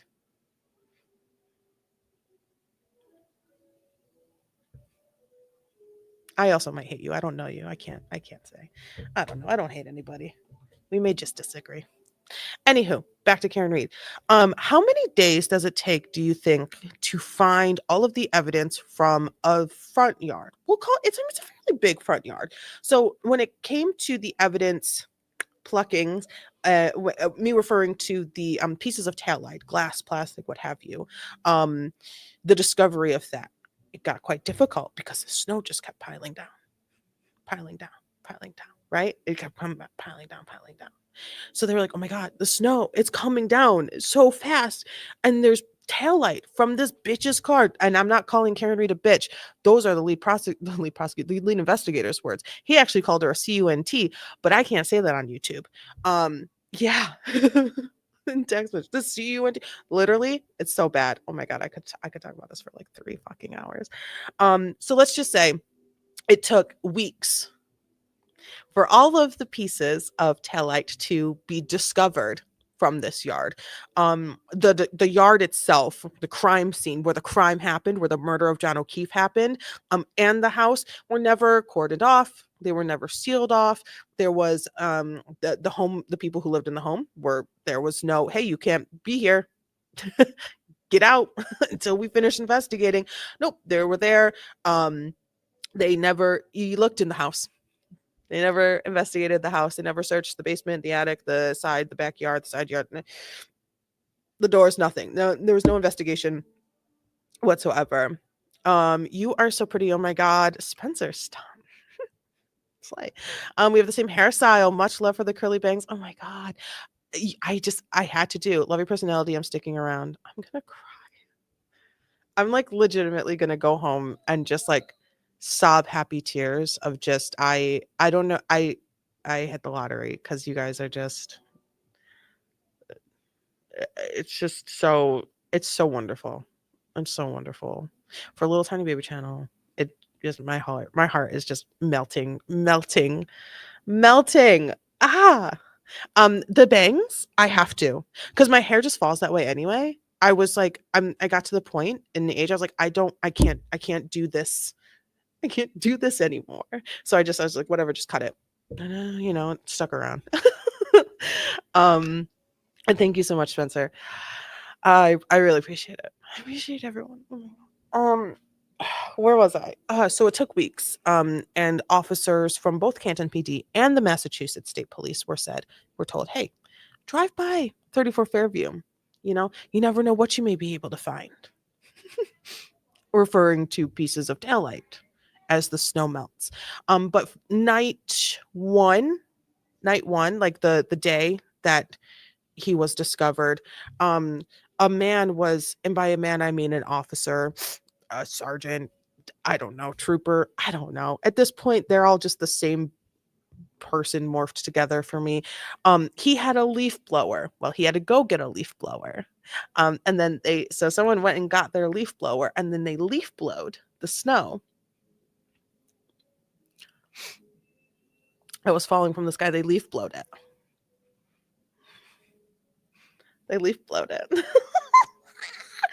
Because apparently this is the first time that they've ever investigated anything. Excuse me for just 1 second.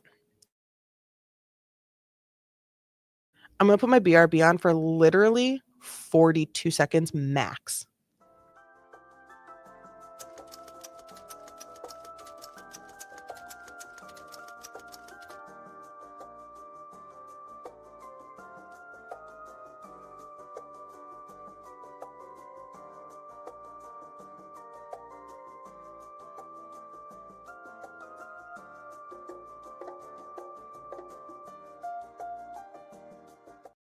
Okay, I told you. Sorry, my nose, my allergies are killing me. So, taillight pieces, plastic, being discovered for weeks. His clothing, John O'Keefe's clothing, just thrown about. They were literally put onto butcher paper and laid out, butcher paper on the ground, laid out to dry because it was wet from the snow. It was so sopping wet. It was a really big deal. It's how wet these clothes were, right? So they're so wet that they put them in paper bags, put them in a truck that traveled away out of town 45 minutes and back into town another 45 minutes as they were picking up Karen Reed's. And so they put the clothes on butcher paper on the floor. on the floor, ground in the evidence room, and laid the clothes out on the ground. And then we're like, oh my God, you know what we should do? Now that the clothes are dry, no one knows exactly how long that took. Now that the clothes are dry, let's send them off to the lab and see what evidence we can get. Kind of don't know if you're able to do that now. It never snows in Boston. How are they supposed to know a leaf blower is not the solution? Yeah, they never get any. There's no winter over there. They don't get winter. Like, isn't, like Boston's just like the Cape. In a room, basically anyone had access to. Anyone could go in, touch it, kick it, move it, sprinkle, anything on it. And then they send it to the lab and they're like, oh my God, yeah, there's dust and dirt and, there's tiny, they saw nice. But the markings on the sleeve of his, it's even thinner than like this material that you get in like a normal like zip-up hoodie. It was thinner than that. He was just a long sleeve t-shirt. John O'Keefe was in, and oh my God, where is my quality? I'm so sorry. I probably look like absolute trash. It's a thing. I should have warned everyone. The internet is against me, and this is not a conspiracy. The internet does not like me. It'll come back. I'm just using words. I'm just using words. I'm sorry for the quality. It's not you. It's not you. It's not YouTube. It's not you. It's me. So oh God, what else, Ronnie? Leaf blower, clothes on the floor, weeks to get pieces of taillight, no chain of custody. There was no chain of custody. Red Solo cups. Golly. It's just so, there's so much. There's just absolutely so much. Michael Proctor. Let's just talk about Michael Proctor for a second. Let's just talk about Michael Proctor, right? Michael Proctor, lead investigator of the case. He, within the butt dials. Let's talk about Michael Proctor, then we'll go back to the butt dials. Michael Proctor is the lead investigator of the case. And he deemed immediately that anyone other than Karen Reed that was out that night together, drinking, hanging out, were not a suspect. He was very quick to be able to decipher that from not investigating. Michael Proctor and his supervisor were actually sort of like buddy teamed up on this case. Like they were both like, were there together. They were handed this case in Canton PD. They recused themselves due to multiple people being close and involved with Canton PD. Also, it's a murder. And so state police takes jurisdiction over homicide. And so the lead, I keep saying prosecutor because that's all I've heard for the last 4.5 months. Lead investigator Michael Proctor said, you know what we should do? Now that we have this case and we've been debriefed, you know what we should do? Let's go get some food. Also, Karen Reed, the bitch, did it. Let's go get some food. But what we're not going to do is go over to 34 Fairview. That's what we're not going to do. Oh, no. Let's not do that. We're not going to do that. Let's not do that. We're not going to go to the scene of the crime. But we are going to call Karen Reed in a group chat with your superiors, state troopers, superiors, and call her a CUNT. I really wish I could say the word. I don't hate that word. I kind of like that word. No ass. Which, like, those who suffer without ass, no need to point it out. We're well aware. We are well aware. We're well aware. Okay? All right? Leaky Balloon Knot was one of them. Yeah, he made fun of her not having a badonkadonk. A dumpy. Which is so mean because Karen Reed is quite stunning. And one of her attorneys, Miss Little, Miss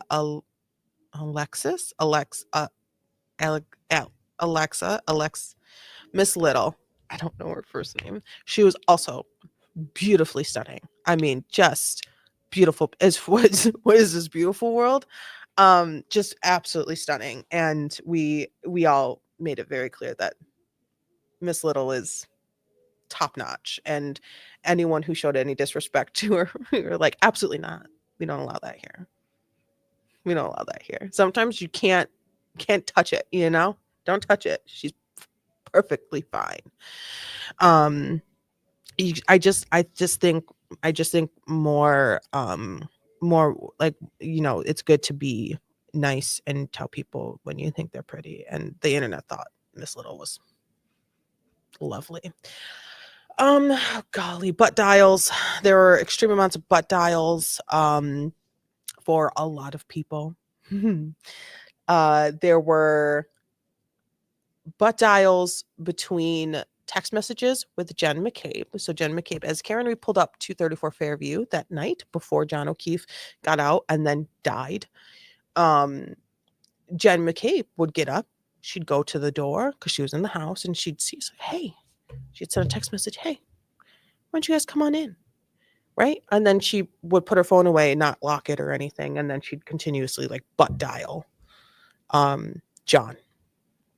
And so John's phone records were butt dials, butt dials, butt dials, phone calls that were ended before voicemail picked up, which Jen McCabe was allegedly saying that she had no idea that she was calling anyone or making all these phone calls and butt dials. And this happened multiple times. She'd go to the door, you know, why aren't you guys coming in? Come on in. It's cold out there. Like Jen wanted them inside. And she was the only one allegedly that was going out and seeing where the car was. But she did not see John. She did not see John get out of the car. She did not see John fall down. She did not see John get hit by a car. She didn't see anything, but she saw the car. And every time she went to the door, which was like 4 or 5 times, she sent a text message. And there were also a massive amount of butt dials. But dialing, no ass. I'm seeing a theme here. Butt dialing was very popular. There were butt dials between Brian Albert, who was the Boston police officer who owned 34 Fairview, and Brian Higgins. And it was like 20 seconds of a phone call, but it was a butt dial. There was lots of butt dials within this case. Butt dialing has become very popular again. But a lot of this didn't even really much play that much of a factor with the jury. They really just, all these jurors are just like, look, we relied heavily on the experts.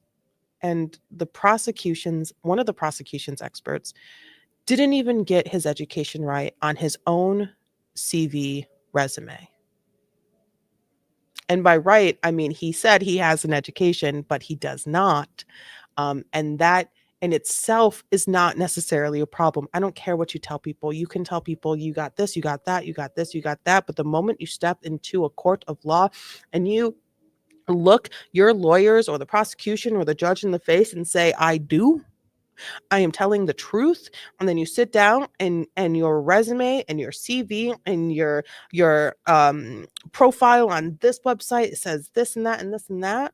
Oh, I have this degree. I got this degree. Look at all these degrees. Look at all these degrees. And then you sit down and you say, oh, I have an associate's degree from 15 years ago. Don't have that degree. It's not a good look, especially when someone just paid $400,000 for you to be here. It's tough. It's tough, you know? And I'm not even going to make a joke about him being named Shannon. That's not the joke. The joke is the lying. The lying is the joke. And the jury saw it and they heard it. They heard $400,000 and they saw lies. And they said, I can't trust you. And that is completely up to every juror to take and weigh each witness's testimony in whatever form they want. You know, civilian witnesses, they could say, I know what they are saying. They're telling the truth. They're sitting on the stand. They raised their hand. They said, I do. I'm going to tell the truth. And they're telling me everything that they saw. I believe those. I don't give a rat's ass what the expert witness says. Gotta stop lying on my CV. You can lie on your CV. Just don't lie to a judge. You can lie on your CV. You can say whatever you want on your CV. But if it needs to be used in a court of law, if you need to be used in a court of law in any way, shape, or form, why did you lie on your CV for 17 years? Because I wanted to look better. What else are you lying about? It's a great opener for even a bad defense attorney. You know, it's an easy home run. If done right, it's an easy home run in front of the jury. So better safe than sorry. So that's, you know, okay. Golly, there's just so much my brain can't even process. Let's talk about how they got Karen Reed's car. Because, you know, it was the alleged weapon used in the alleged crime. How did they get Karen Reed's car? So Karen, after John O'Keefe, this is fantastic. This is exactly what we need to do. So Karen Reed, after John O'Keefe was taken to the emergency room, started being driven home by Carrie, the other person who was there with them out looking for John. And Karen made a phone call. Hey, Pops, like I can't do this without him. I can't raise these kids without him. I can't live without him. Like, da, da, da, da. She's saying things in the way, and what she's saying makes him very concerned for her safety. So her father calls the cops and says, my daughter she's not safe right now. Karen Reed is not safe. So the cops actually call Carrie, who's physically driving the car, say, turn around. We need Karen back at the scene.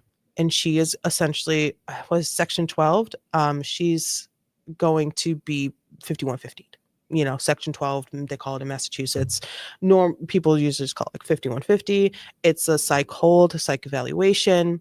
They need to do some blood work, check and see if you're on any drugs, talk to you, get you, if you are on drugs or alcohol, get you down a little bit, ask you some questions, evaluate you. And so that's what happened. So she then got taken to the same hospital that John O'Keefe was in. A little while later,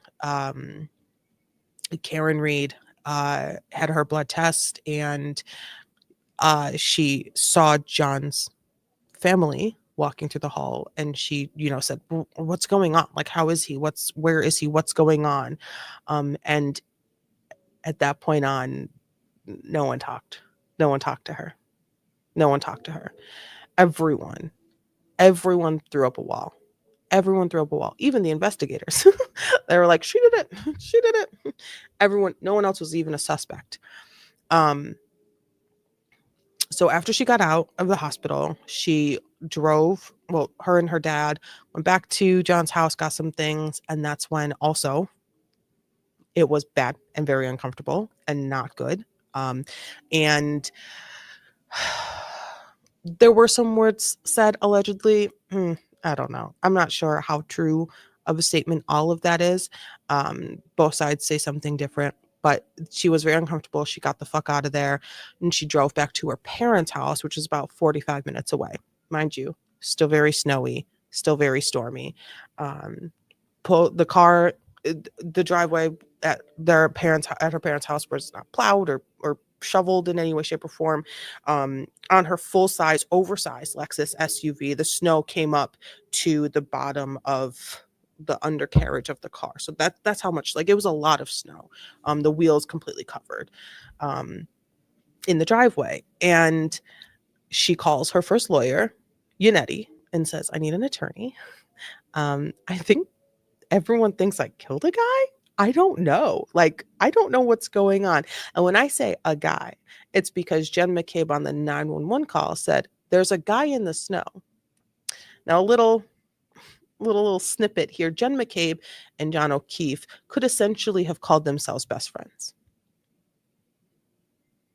If I saw my best friend or a friend, anyone I knew the name of in that way, I would not say, oh, there's a guy, oh, there's a girl in the snow. I'd say, hey, my friend so-and-so is unresponsive in the snow. She's on the lawn. I don't think she's breathing. Like, what is going on? How can I make this not be true? Help now. But unfortunately, she said, there's a man and there's a guy. And that followed throughout the entire trial. There's a guy, there's a man, and a group chat. Tell him that the guy never came in the house. He was never, ever referred to as John O'Keefe.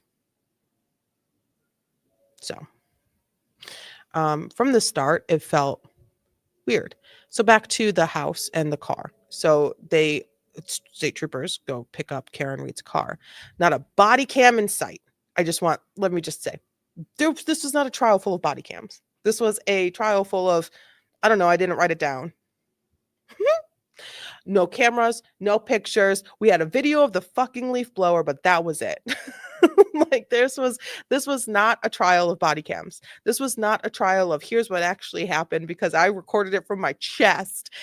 No. That was not it. That was not it. This was a trial of I don't remember. I didn't write it down. Trooper Proctor did it. That was this trial. There was no picture taken of Karen Reed's car as the troopers approached it to go pick it up because they were going to tow it back to Canton PD.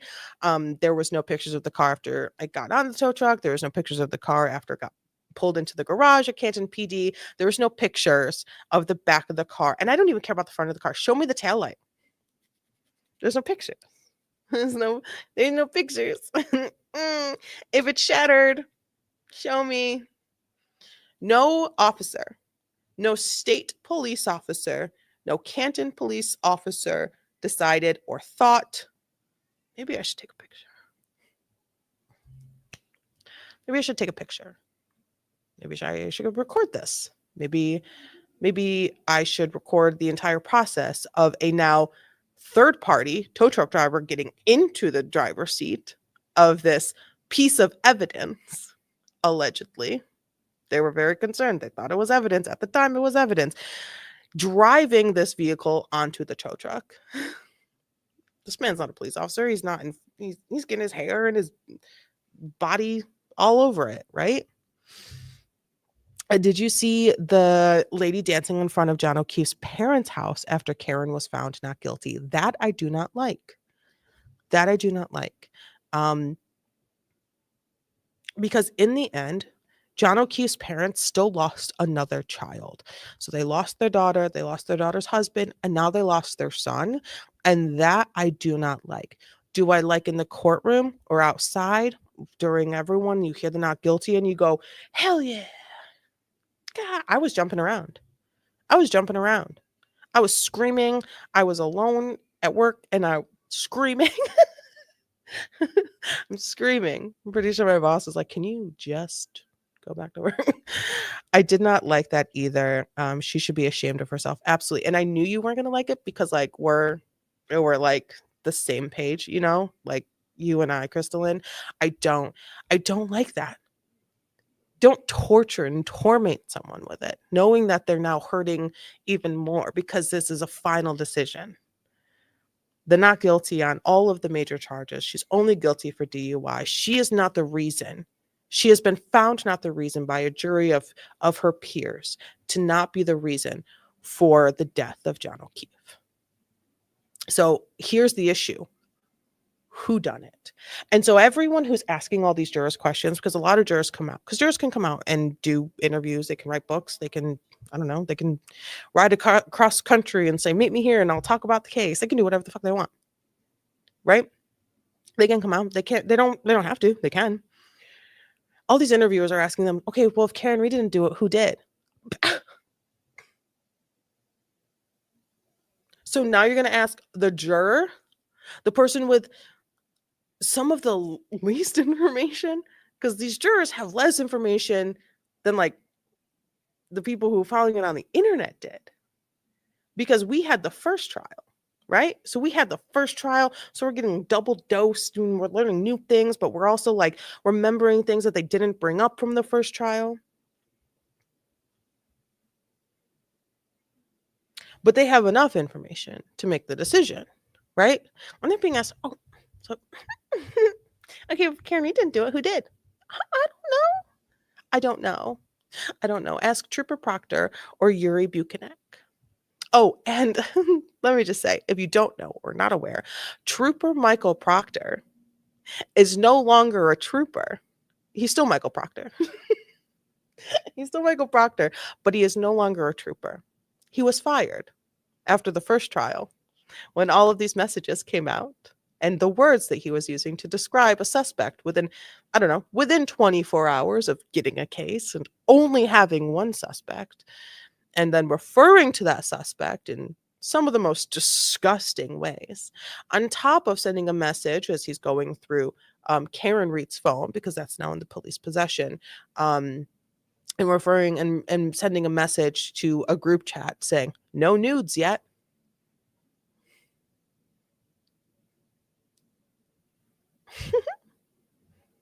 No nudes yet. Anything pertaining to the death of John O'Keefe.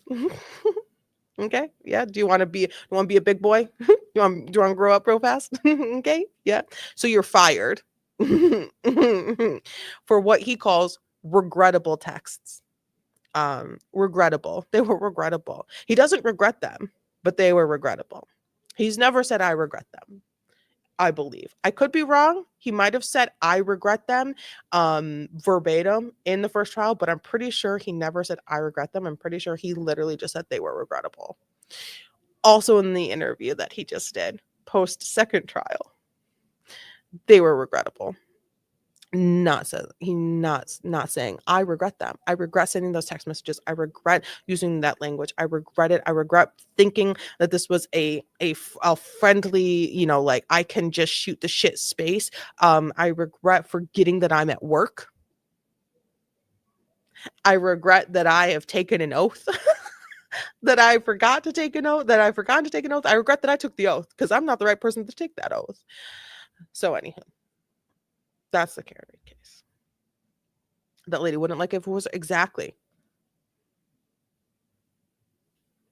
Period, Shirley, period. They are regretful that they got caught. He doesn't regret any of his actions. So much so to the point where in the interview, he said he wouldn't have changed a thing when it came to the investigation. What do you mean you wouldn't have changed how you did anything? Like, what do you mean? Because it went so well the first time? In the first trial, I know is going to say not guilty based on evidence. Yeah. And that's the thing. And I have been on the side of, for this entire case, for the entire existence of the Karen Read case, if she did it, prove it. If she did it, you're taking it to trial, Commonwealth prosecution, prove it. Because that's your job. Prove it. Just prove it. Just prove it to me then. Just prove it to me without any reasonable doubt. No, she did it. That's it. Because it all boils down to this should not have happened in the first place. This should not have even, it shouldn't have even been a thought to try this case. So that's because there's, like, with what evidence, bro? You have bad policing. You have no chain of custody. You have no photographical evidence. You have no videos, you know? You have trashed CCTV from this bar, but it's like you don't have, your officers didn't record walking up and like this is the, like there's no,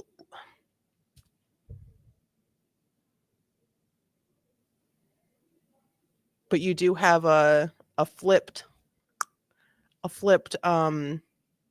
security camera of the Sally Port, which didn't make any sense. It should not have even gone to trial. So that's the summary. You think the cops did it? I don't know who did it. And I think that, a higher thing like the FBI should keep digging. Oh, everyone says the FBI investigation is done. The FBI investigation is done. I would put money on it not. I would put money on them still having their eyes and ears out.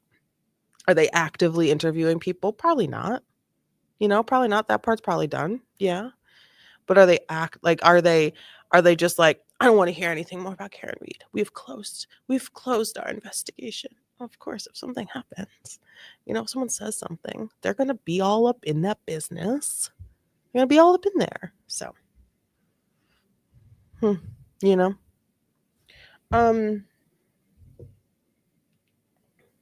Speaking of,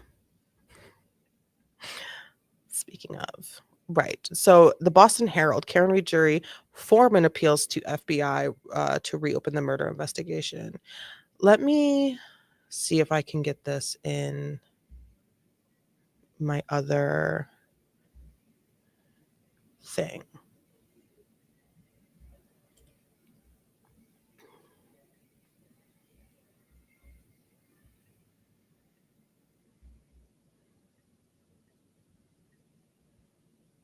Okay, you want to read an article? And then we'll call it a day. Call it a nice to meet you. I had fun. All right, so this is from the Boston Herald. Raylene actually sent this to me. Karen Reed, jury foreman, appeals to FBI to reopen the murder investigation. And this is the foreman of the jury. And this foreman spoke out on Good Morning America, I believe, and was like, all I know is that no one searched Brian Albert's house when they found a police officer dead on his lawn. But if there's a police officer dead on my lawn, they'd be searching my house. It just makes sense. So he believes that Karen Reed is completely innocent. So let's see. The jury foreman in the Karen Reed retrial is calling on the FBI to rip open the case and start from scratch. There are, quote, there are so many holes that need to be filled. Guys, chill.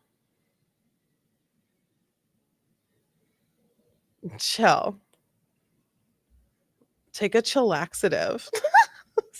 I love that. I'm using that forever. There are so many holes that need to be filled. Slay. Juror number 1 told the Herald Tuesday afternoon. I would like to continue. What? Okay, well, I have to pay.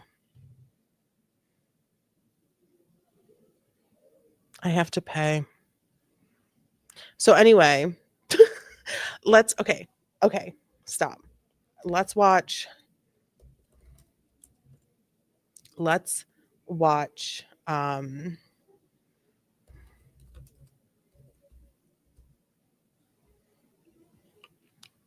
one last thing. Okay, we'll watch this. And then we'll call it a day. It's called The Extended Interview, Karen Reed, Jury Foreman on Lazy Police Work and More. It's only 5 minutes long.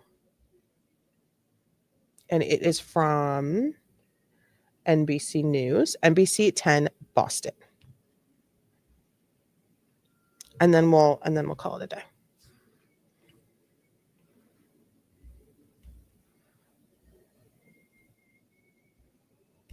Questions for you about the police investigation. We'll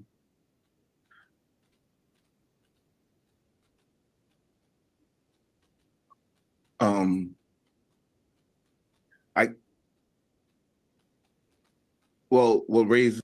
So this is clearly unedited, right? So when a lot of interviews, you're given space. Like if it's recorded and like not live, you have the space to take a moment and think, and they just cut out. They cut a lot of stuff out, but mainly they're going to cut out the space between question and answer for brevity. But that was a long thinking period.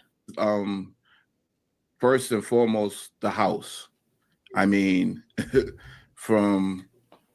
if I was in that house, I know that house would have been stormed. First and foremost, like no one went into the house. Someone's laying on someone's lawn, but no one goes in the house. You know, it just doesn't make sense in large part. And that was just one whole. Can we take a moment? One, what do you think about the P. Diddy trial? I don't have any thoughts. I just want justice for all the victims. That's all I want. I have not been keeping up in any way, shape, or form. I have absolutely no idea what's going on. I don't know anything about it. I don't know a single thing, but I do know that there is dramatic energy around it, and there is a lot of fear when it comes to victims around the case and witnesses, and them having to testify and all that. And there's a lot of fear there, and I just want justice for those folks. Yeah. Oh, Diddy did it. Oh, Diddy done did it. Diddy did it. Yeah. Oh yeah, for sure. For sure. I don't need to be on a jury or listen to any of the evidence to know that he did it.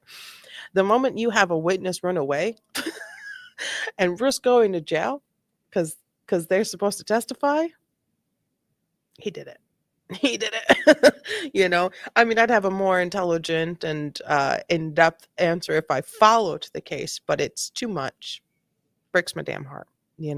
Karen Reed case broke my damn heart, but I was able to find like this good empowering energy of like, you cannot let these cops, these townies, to point at you and say, one of these things is not like the other, and it's you. You're the problem. You had to have done it. Like, I can't, like, we all just, I don't know. And when I say we all, like those who believed her to be not guilty, me in the eyes of the law, many in the eyes of, I don't know, she just didn't do it. There's no way she could have done it. Is there a way she could have done it? In my opinion, yes. I just wanted it to be proven to me, and because if it can't be, not guilty. Righteous anger. Thank you. Beautiful. Yes. There was this frustration of like, no, we're not letting it fucking slide one more time. You're done. You're done. The corruption is done. And I said a lot about the Karen Reed case is that a lot of the corruption, in my opinion, grew from this laziness that has been passed down and passed down and passed down and passed down, from rookie to rookie to rookie to rookie. And it's just trained laziness. Like, oh, well, I'm a manager, I'm a supervisor, I don't write reports. Okay, well, you were using the fucking snowblower. And by snowblower, I mean leaf blower. You couldn't have made a report. You were handing over pieces of plastic that you discovered for your leaf blower in the snow. You decided to not write a report because someone else wrote a report. You know what would have been so much stronger in the court is if you wrote a report. So why couldn't you have wrote a report? Well, I'm the supervisor. But you did it. You did the thing. Crazy eyes are coming out. But you did the thing that another person is writing about. But they didn't do it, but you did it. Could you write a report about it? I'm a supervisor. Lazy. And it just like builds and builds and builds and builds and builds. And then you get this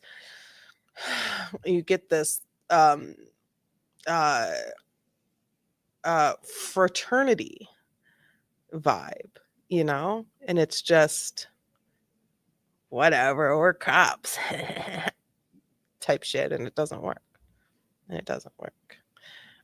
He was right.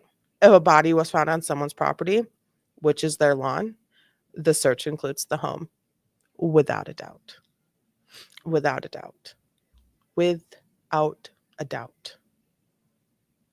Amongst many holes. And the search would not be days later. It would be then, right then and there.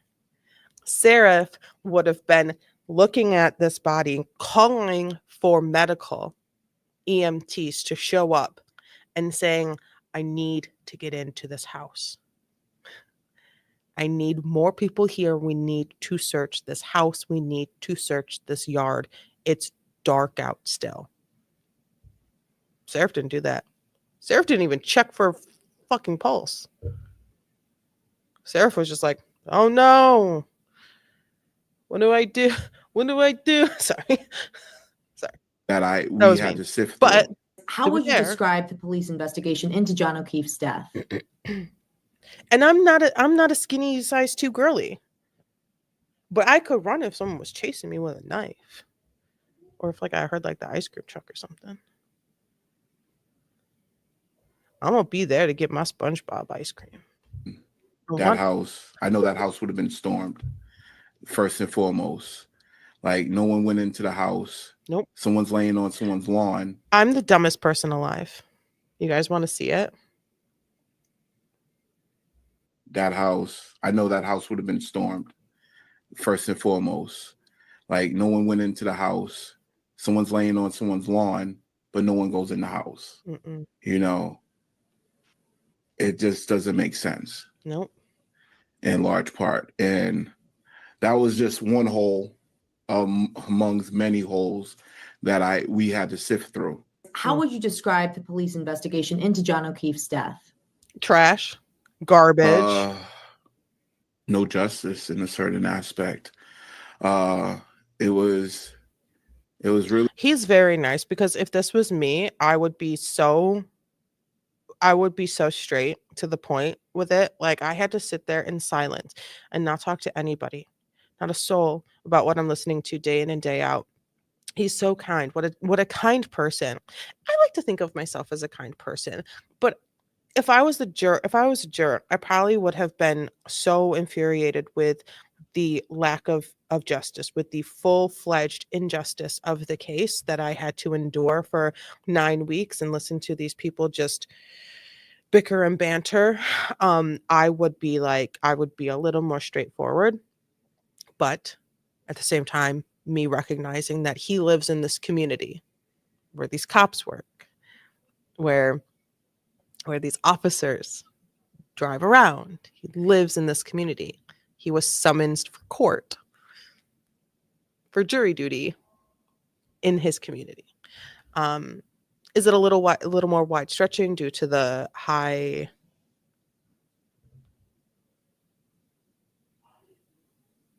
Where did the balloons come from? And what is the word I'm looking for? Not a high value case.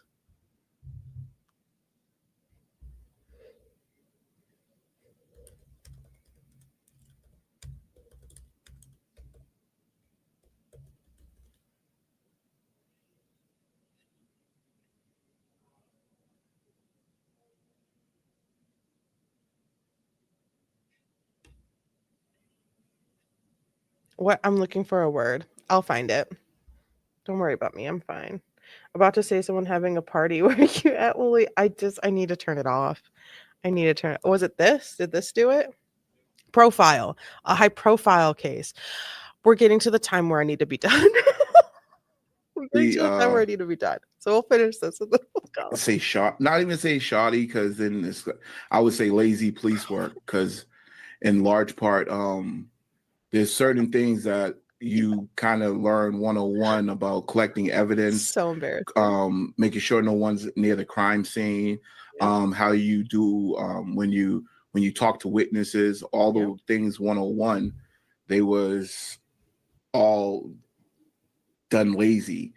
How do you have interviews with all the people all at once that's supposed to be suspects? No one was separated. It was all done in one group. That alone, it just leaves so many speculations and everything. It was nothing to grasp on. Do you believe there was any collision? No, I believe Karen Reed is not guilty. Did it put extra pressure on you being the foreman? When I first received the message, at first I was like, okay, let me see. But then when I got in the room and all the evidence there, I was like, whoa, okay, now I got to orchestrate this. But it was truly a group effort, and we all.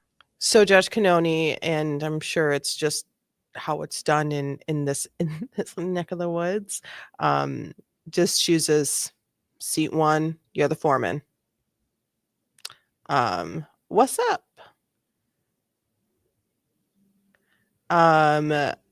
Yes, I am aware. So which side you on? For what? Because we have shifted into Karen Reed, which is not in the title. Or are we talking about Ethan Klein? For Ethan Klein, I think fair question. I don't see anything wrong with the lawsuits. That's the side. I don't see anything wrong with the lawsuits. They said, good job. You watched my content. Good job. You watched that content with me, so you don't have to give Ethan a view. And that type of energy. But it's not, obviously that was not verbatim. But that sealed the deal for me. It was, you can't go back from that. It's literally in the VOD. Denim. No Discord. I'm strictly just YouTube and Twitch. I just do that. I just do this. I have not blossomed out into any other places on the internet. But we're going to finish up this interview on this, but then I'll be back Monday afternoon. If you want to come back, hang out again, Black Banana Man. It's nice to meet you. How long have I been streaming? I don't really know. It doesn't feel like that long. My main focus is on the YouTube side of the streaming. And I just kind of just co-streamed to Twitch because here's some are you ready for some honesty, Black Banana Man? Are you ready for honesty? I don't understand Twitch. I don't know if it's me, if it's Twitch, if it's me and Twitch. We're not really besties, but I'm giving it a shot. So I'm here on YouTube and also Twitch at the same time. So if you want to find me on YouTube, if you like YouTube more, if you're barely active on Twitch, if you want to come over to YouTube and hang out, I'm over here too on YouTube, at the Chatty Juror. So it's happening. I can show you because I can pull up my YouTube chats as well. See the little YouTube signal symbol? No, I don't. Should I post on Instagram? You let me know. You're gonna hop back into this interview because I'm actually all trusted each other. All the jurors trusted each other after having we could call it a friendship in which we had amongst each other. I don't post on Instagram. In which we understood what was going on in the grand scheme of things. Keep following, and I will. A couple people thought about Instagram. Give me 6 months to get a nice Instagram happening for y'all. Give me 6 months, starting today. 6 months, and hold me to it. Will you hold me to it? 6 months, and then I'll be able to say, and you can also follow me on Instagram. Okay, give me 6 months. June, July, August. July, August, September, October, November, December. Give me by the end of the year. Yeah. End of the year. I did have to count it on my fingers. Don't ask me the month and the number. Don't ask me what number correlates with what month. 6 months I'll be dead. No, 6 months for me to work Instagram. To work Instagram into my schedule so that I can say comfortably, I have an Instagram and it's useful. Here's my Instagram. I use it. You know, you can guess my age. I can't stop you. I'm not ashamed of my age. It is what it is. I can't change. How did you approach this case? Well, I approached it like how any juror should be approaching it, and walking in there, understanding this is supposed to be an innocent person, and now the prosecution has to prove the charges, and the prosecution didn't prove the charges. Okay, no one cares about this interview. Sorry, the chat is like, screw your interview. We're talking again, which I love.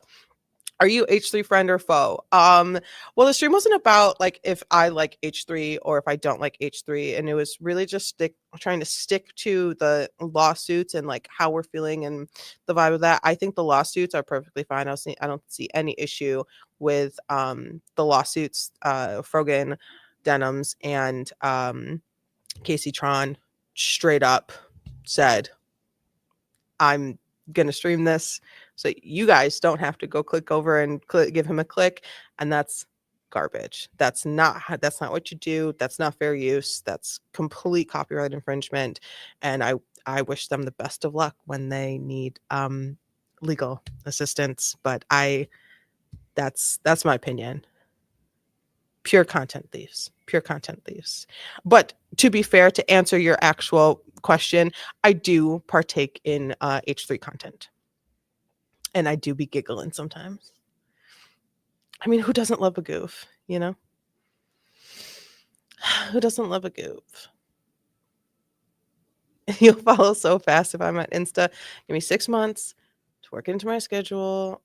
Let me sort out my ADHD. I appreciate the want for it. See, if people want it, I'm probably gonna do it. Like, I'm probably gonna get a nice little Instagram going for you, get a couple of stories up, you know? Maybe we can like do a little shorter, like, hey, this is happening and we need to talk about it type of energy, which I'm so down with. I'm so down with. All right, let's watch this video. It's okay. We get distracted. We are allowed to get distracted. We're people. We're just vibing. It's so stupid. I'm getting sleepy and I need to go eat something. So we're almost done. We're almost done with the day. But I just say before we finish this video, because we're finishing this video because we're respecting this juror, the foreman of the juror, and us saying no one cares about this video. It was not about him. It was we just got distracted because it happened. Playing your stream on Twitch and YouTube. Thank you. Yes, I do enjoy H3 podcasts. I don't watch anyone else that's involved in the sphere of the Hassan or whatever. I don't do that. I don't have that type of energy. If I already am watching H3 podcasts, that's like 3-4 hours. I don't have any more time. I don't have any more time, especially if I'm like digging into a trial or a case or something like that. I ain't got no more time. But I do like a goof and a gaff. Okay? You know?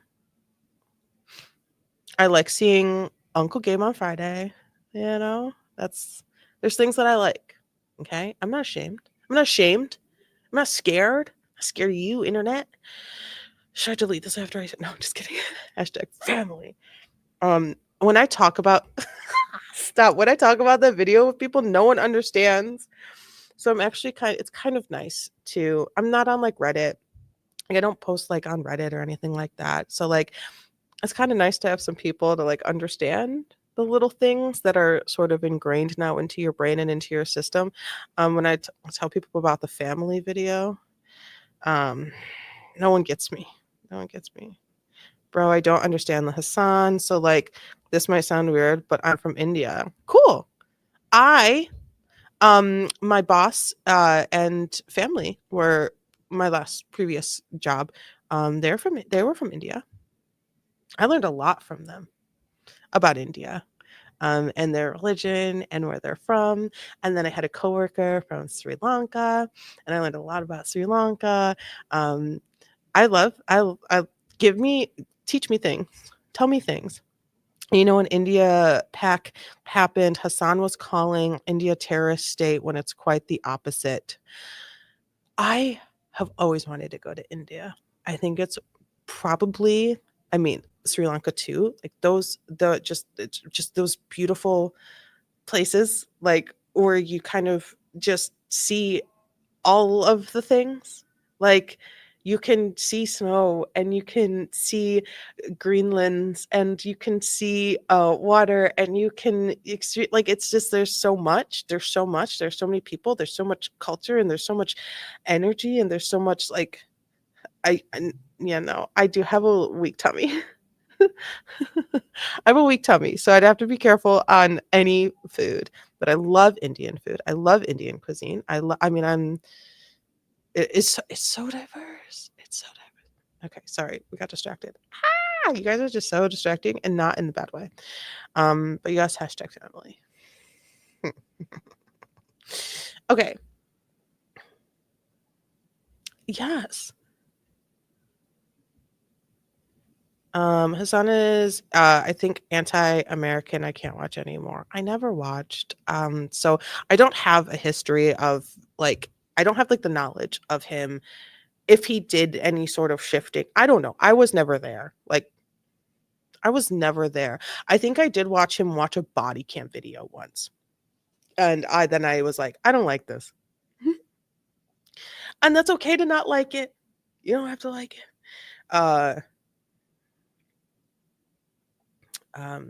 So I don't know anything about him. So it's hard for me to be like, oh, he's like he's like this, he's like this. I don't know nothing about him. You know? I didn't even really watch the Ethan Hassan show. What was it called? Obviously I watched Frenemies. I mean, when you look at me, what do you think? Oh, she can't go a day without dealing with really really stressful politics. No, I can't go a day without drama. Leftovers, thank you. So did I guess your age right? Just about, yeah. I love politics, so I started yapping, and that's fine. I don't hate politics. I just don't need it. Like, I just don't need to fight. Some things I'll fight. Like, no kings I'll fight. There's things that I will be protesting. You'll see me at protests, but I can't do it. I can't. I have to choose the things that go into my brain for my soul. It's very important. So let's finish this interview, and then I gotta go. You guys, I gotta go. It's so cool to meet everyone, though. It's so cool. It's so cool to meet all of you guys today. That's so amazing. I don't know. That's so cool. Hashtag family. Hashtag family. It was Do it. Well, aha moment, like, wow, they're reaching. And which was when they talked about the holes on the back of the hoodie. And everything. And then they had to point back and bring us back in and tell us, no, those was holes that was made by the forensic person. Yep, at the lab. And it was like, oh, so how we, again, more holes that we have to sift through and try to figure out more games that's being played. What evidence? I wanted to first to talk about his background, which I think is so funky and cool. Like, it's a really cool vibe, right? So I would love to be able, hey, internet, you're really cool at doing things. Blow this up so I can read it. What are all the things? I want to know all the pictures. Like, what is he into? Is this his space? I have questions that I need answered about what's happening right here. Where is he currently located? Also, the hoodie. John's hoodie that he was wearing, it was cut from his body. So there is a couple of full sliced spaces to remove the hoodie from his body, because ambulance, we want you to continue to live. We need the things off of your body. And then once it was dried, it was passed to the state lab, Massachusetts State Forensic Lab, and they also made a cut in the hoodie. So in the back of the hoodie. So they sliced the back of the hoodie. The prosecutor walked up to the witness and said, "What about the holes in the back? Could that have been from being hit with an SUV at 24 miles an hour, whatever," right? And everyone goes, huh? Because this is, I don't know, 8 weeks into the second trial, and nobody once has ever said anything about the holes in the back of the hoodie in this trial, in the trial before, in the pretrial hearings, anything. And everyone went, oh shit, Brennan, you just lost this case.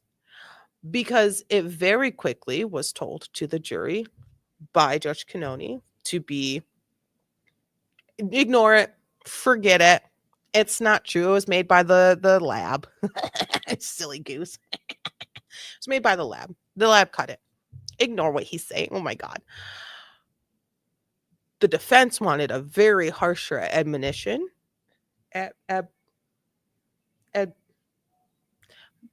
Slap on the wrist. You guys know I can't talk right now. I'm so sorry. To Hank Brennan, the Commonwealth's special prosecutor. But that's what they got. And the jury heard it and they saw it and they took it in and they ingested it and they said, he just straight up just lied about this hoodie, though. Like, why would he do that? So they saw that. Holes in the back. Bro, I didn't want to send that. So how we, That's funny. Again, more holes that we have to sift through and try to figure out more games that's being played. What evidence stood out regarding driving under the influence? Well, her own testimony. Right. So Karen Reed, I don't know why, but she between the first and second trial, she did many an interview. She did a whole docu-series you can watch on HBO Max or ID from the first trial, which ended in a mistrial. I'm sure there will be another docu-series coming out soon about the second trial and how that ended.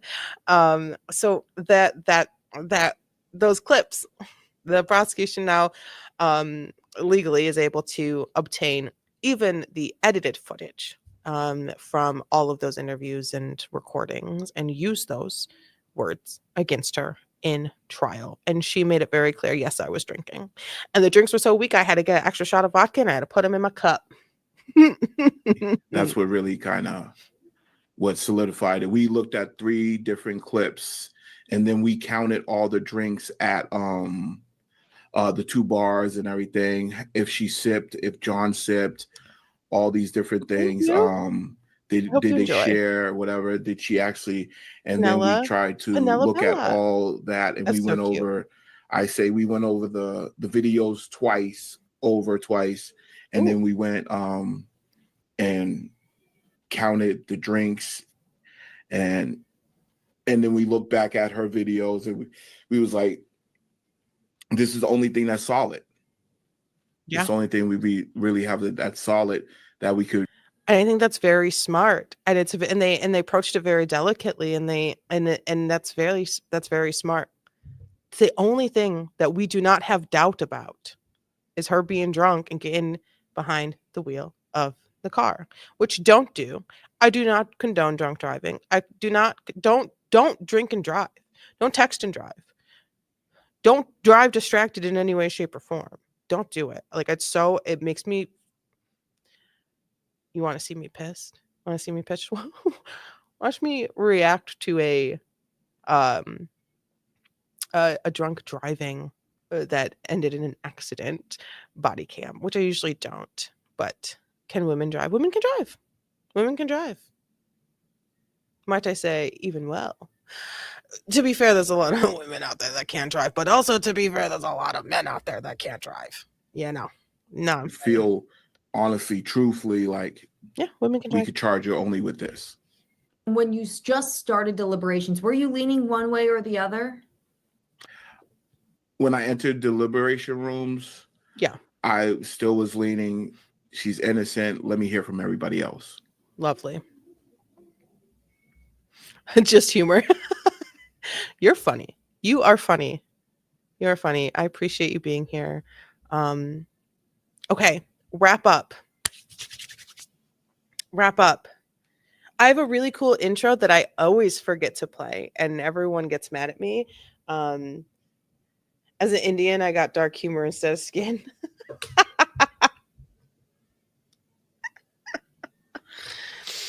As a biracial human being, I also got dark humor instead of skin.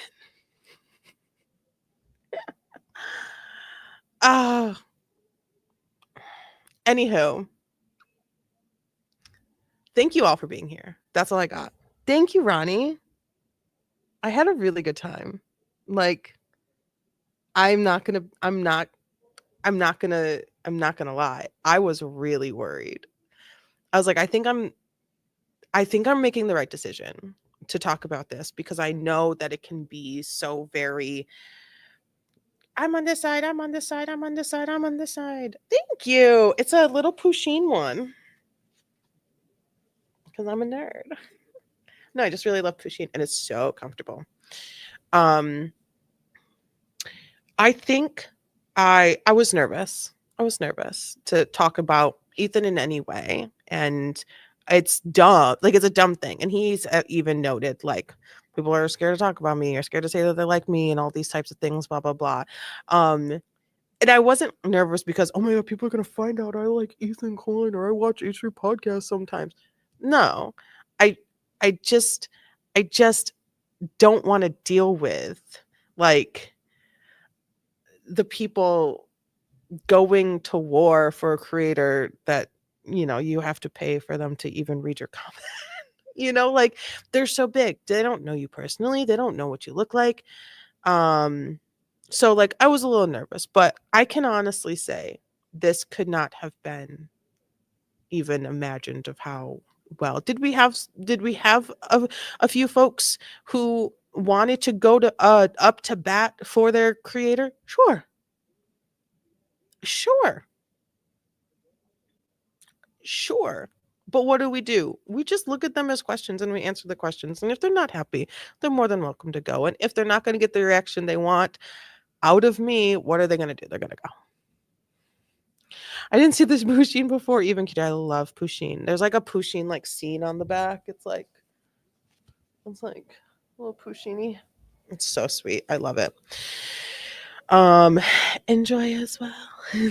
Shirley, you're so cute. You're so cute. I also like now love that I have a little bit of like little family energy, you know, like so you know when T-Series versus PewDiePie happened, I'm familiar with those words.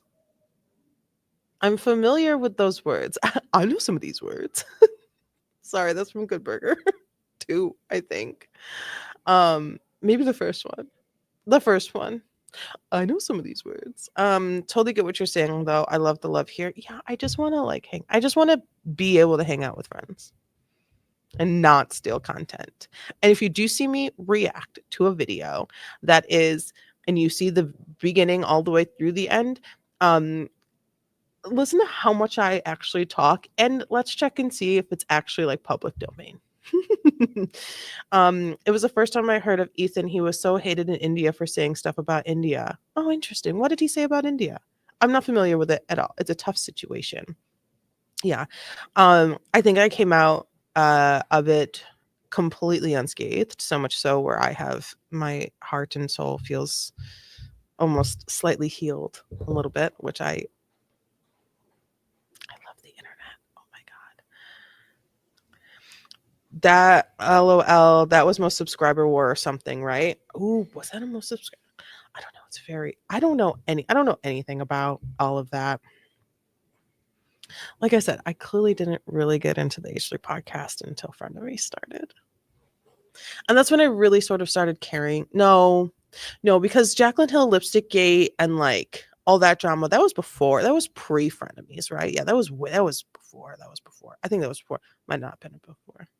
That was before. Do you guys remember when Jaclyn Hill released those lipsticks? That's crazy. Oh my gosh, and like the days of Shane Dawson. All of that. We cannot get started because we will just go all the way back down YouTube drama memory lane, and maybe we could do that on another day where we go back down YouTube drama memory lane. Okay, I have to go. I'm gonna play my intro as my outro, and it's really more about true crime stuff, but it doesn't matter. I will see you guys. I'll be Monday if you guys want to come hang out. LMA, yes, we can't get started. Oh, Shane, I can't even. I cannot even. No. I'm sorry. It's been like 4 hours and I have to pee. No. I said, give me 6 months and I'll have a nice, you can, I mean, on YouTube, you can watch the whole thing. And we'll have a nice, space on Instagram. So give me 6 months, give the channel 6 months. Let's make it worth having an Instagram that we can put time into and energy into where divorcement don't go. No, that's too far. It's too far, man. It's too far. I'm drawing line. All right. I'll see you all on Monday if you choose to join me again at 3 p.m. Eastern, or excuse me, 3:30-ish Eastern Standard Time. Subscribe, notifications, like all those things. I will catch you next time. It was so fantastic to meet you all. My heart is actually quite full. I'm gonna go cry now. Okay, bye.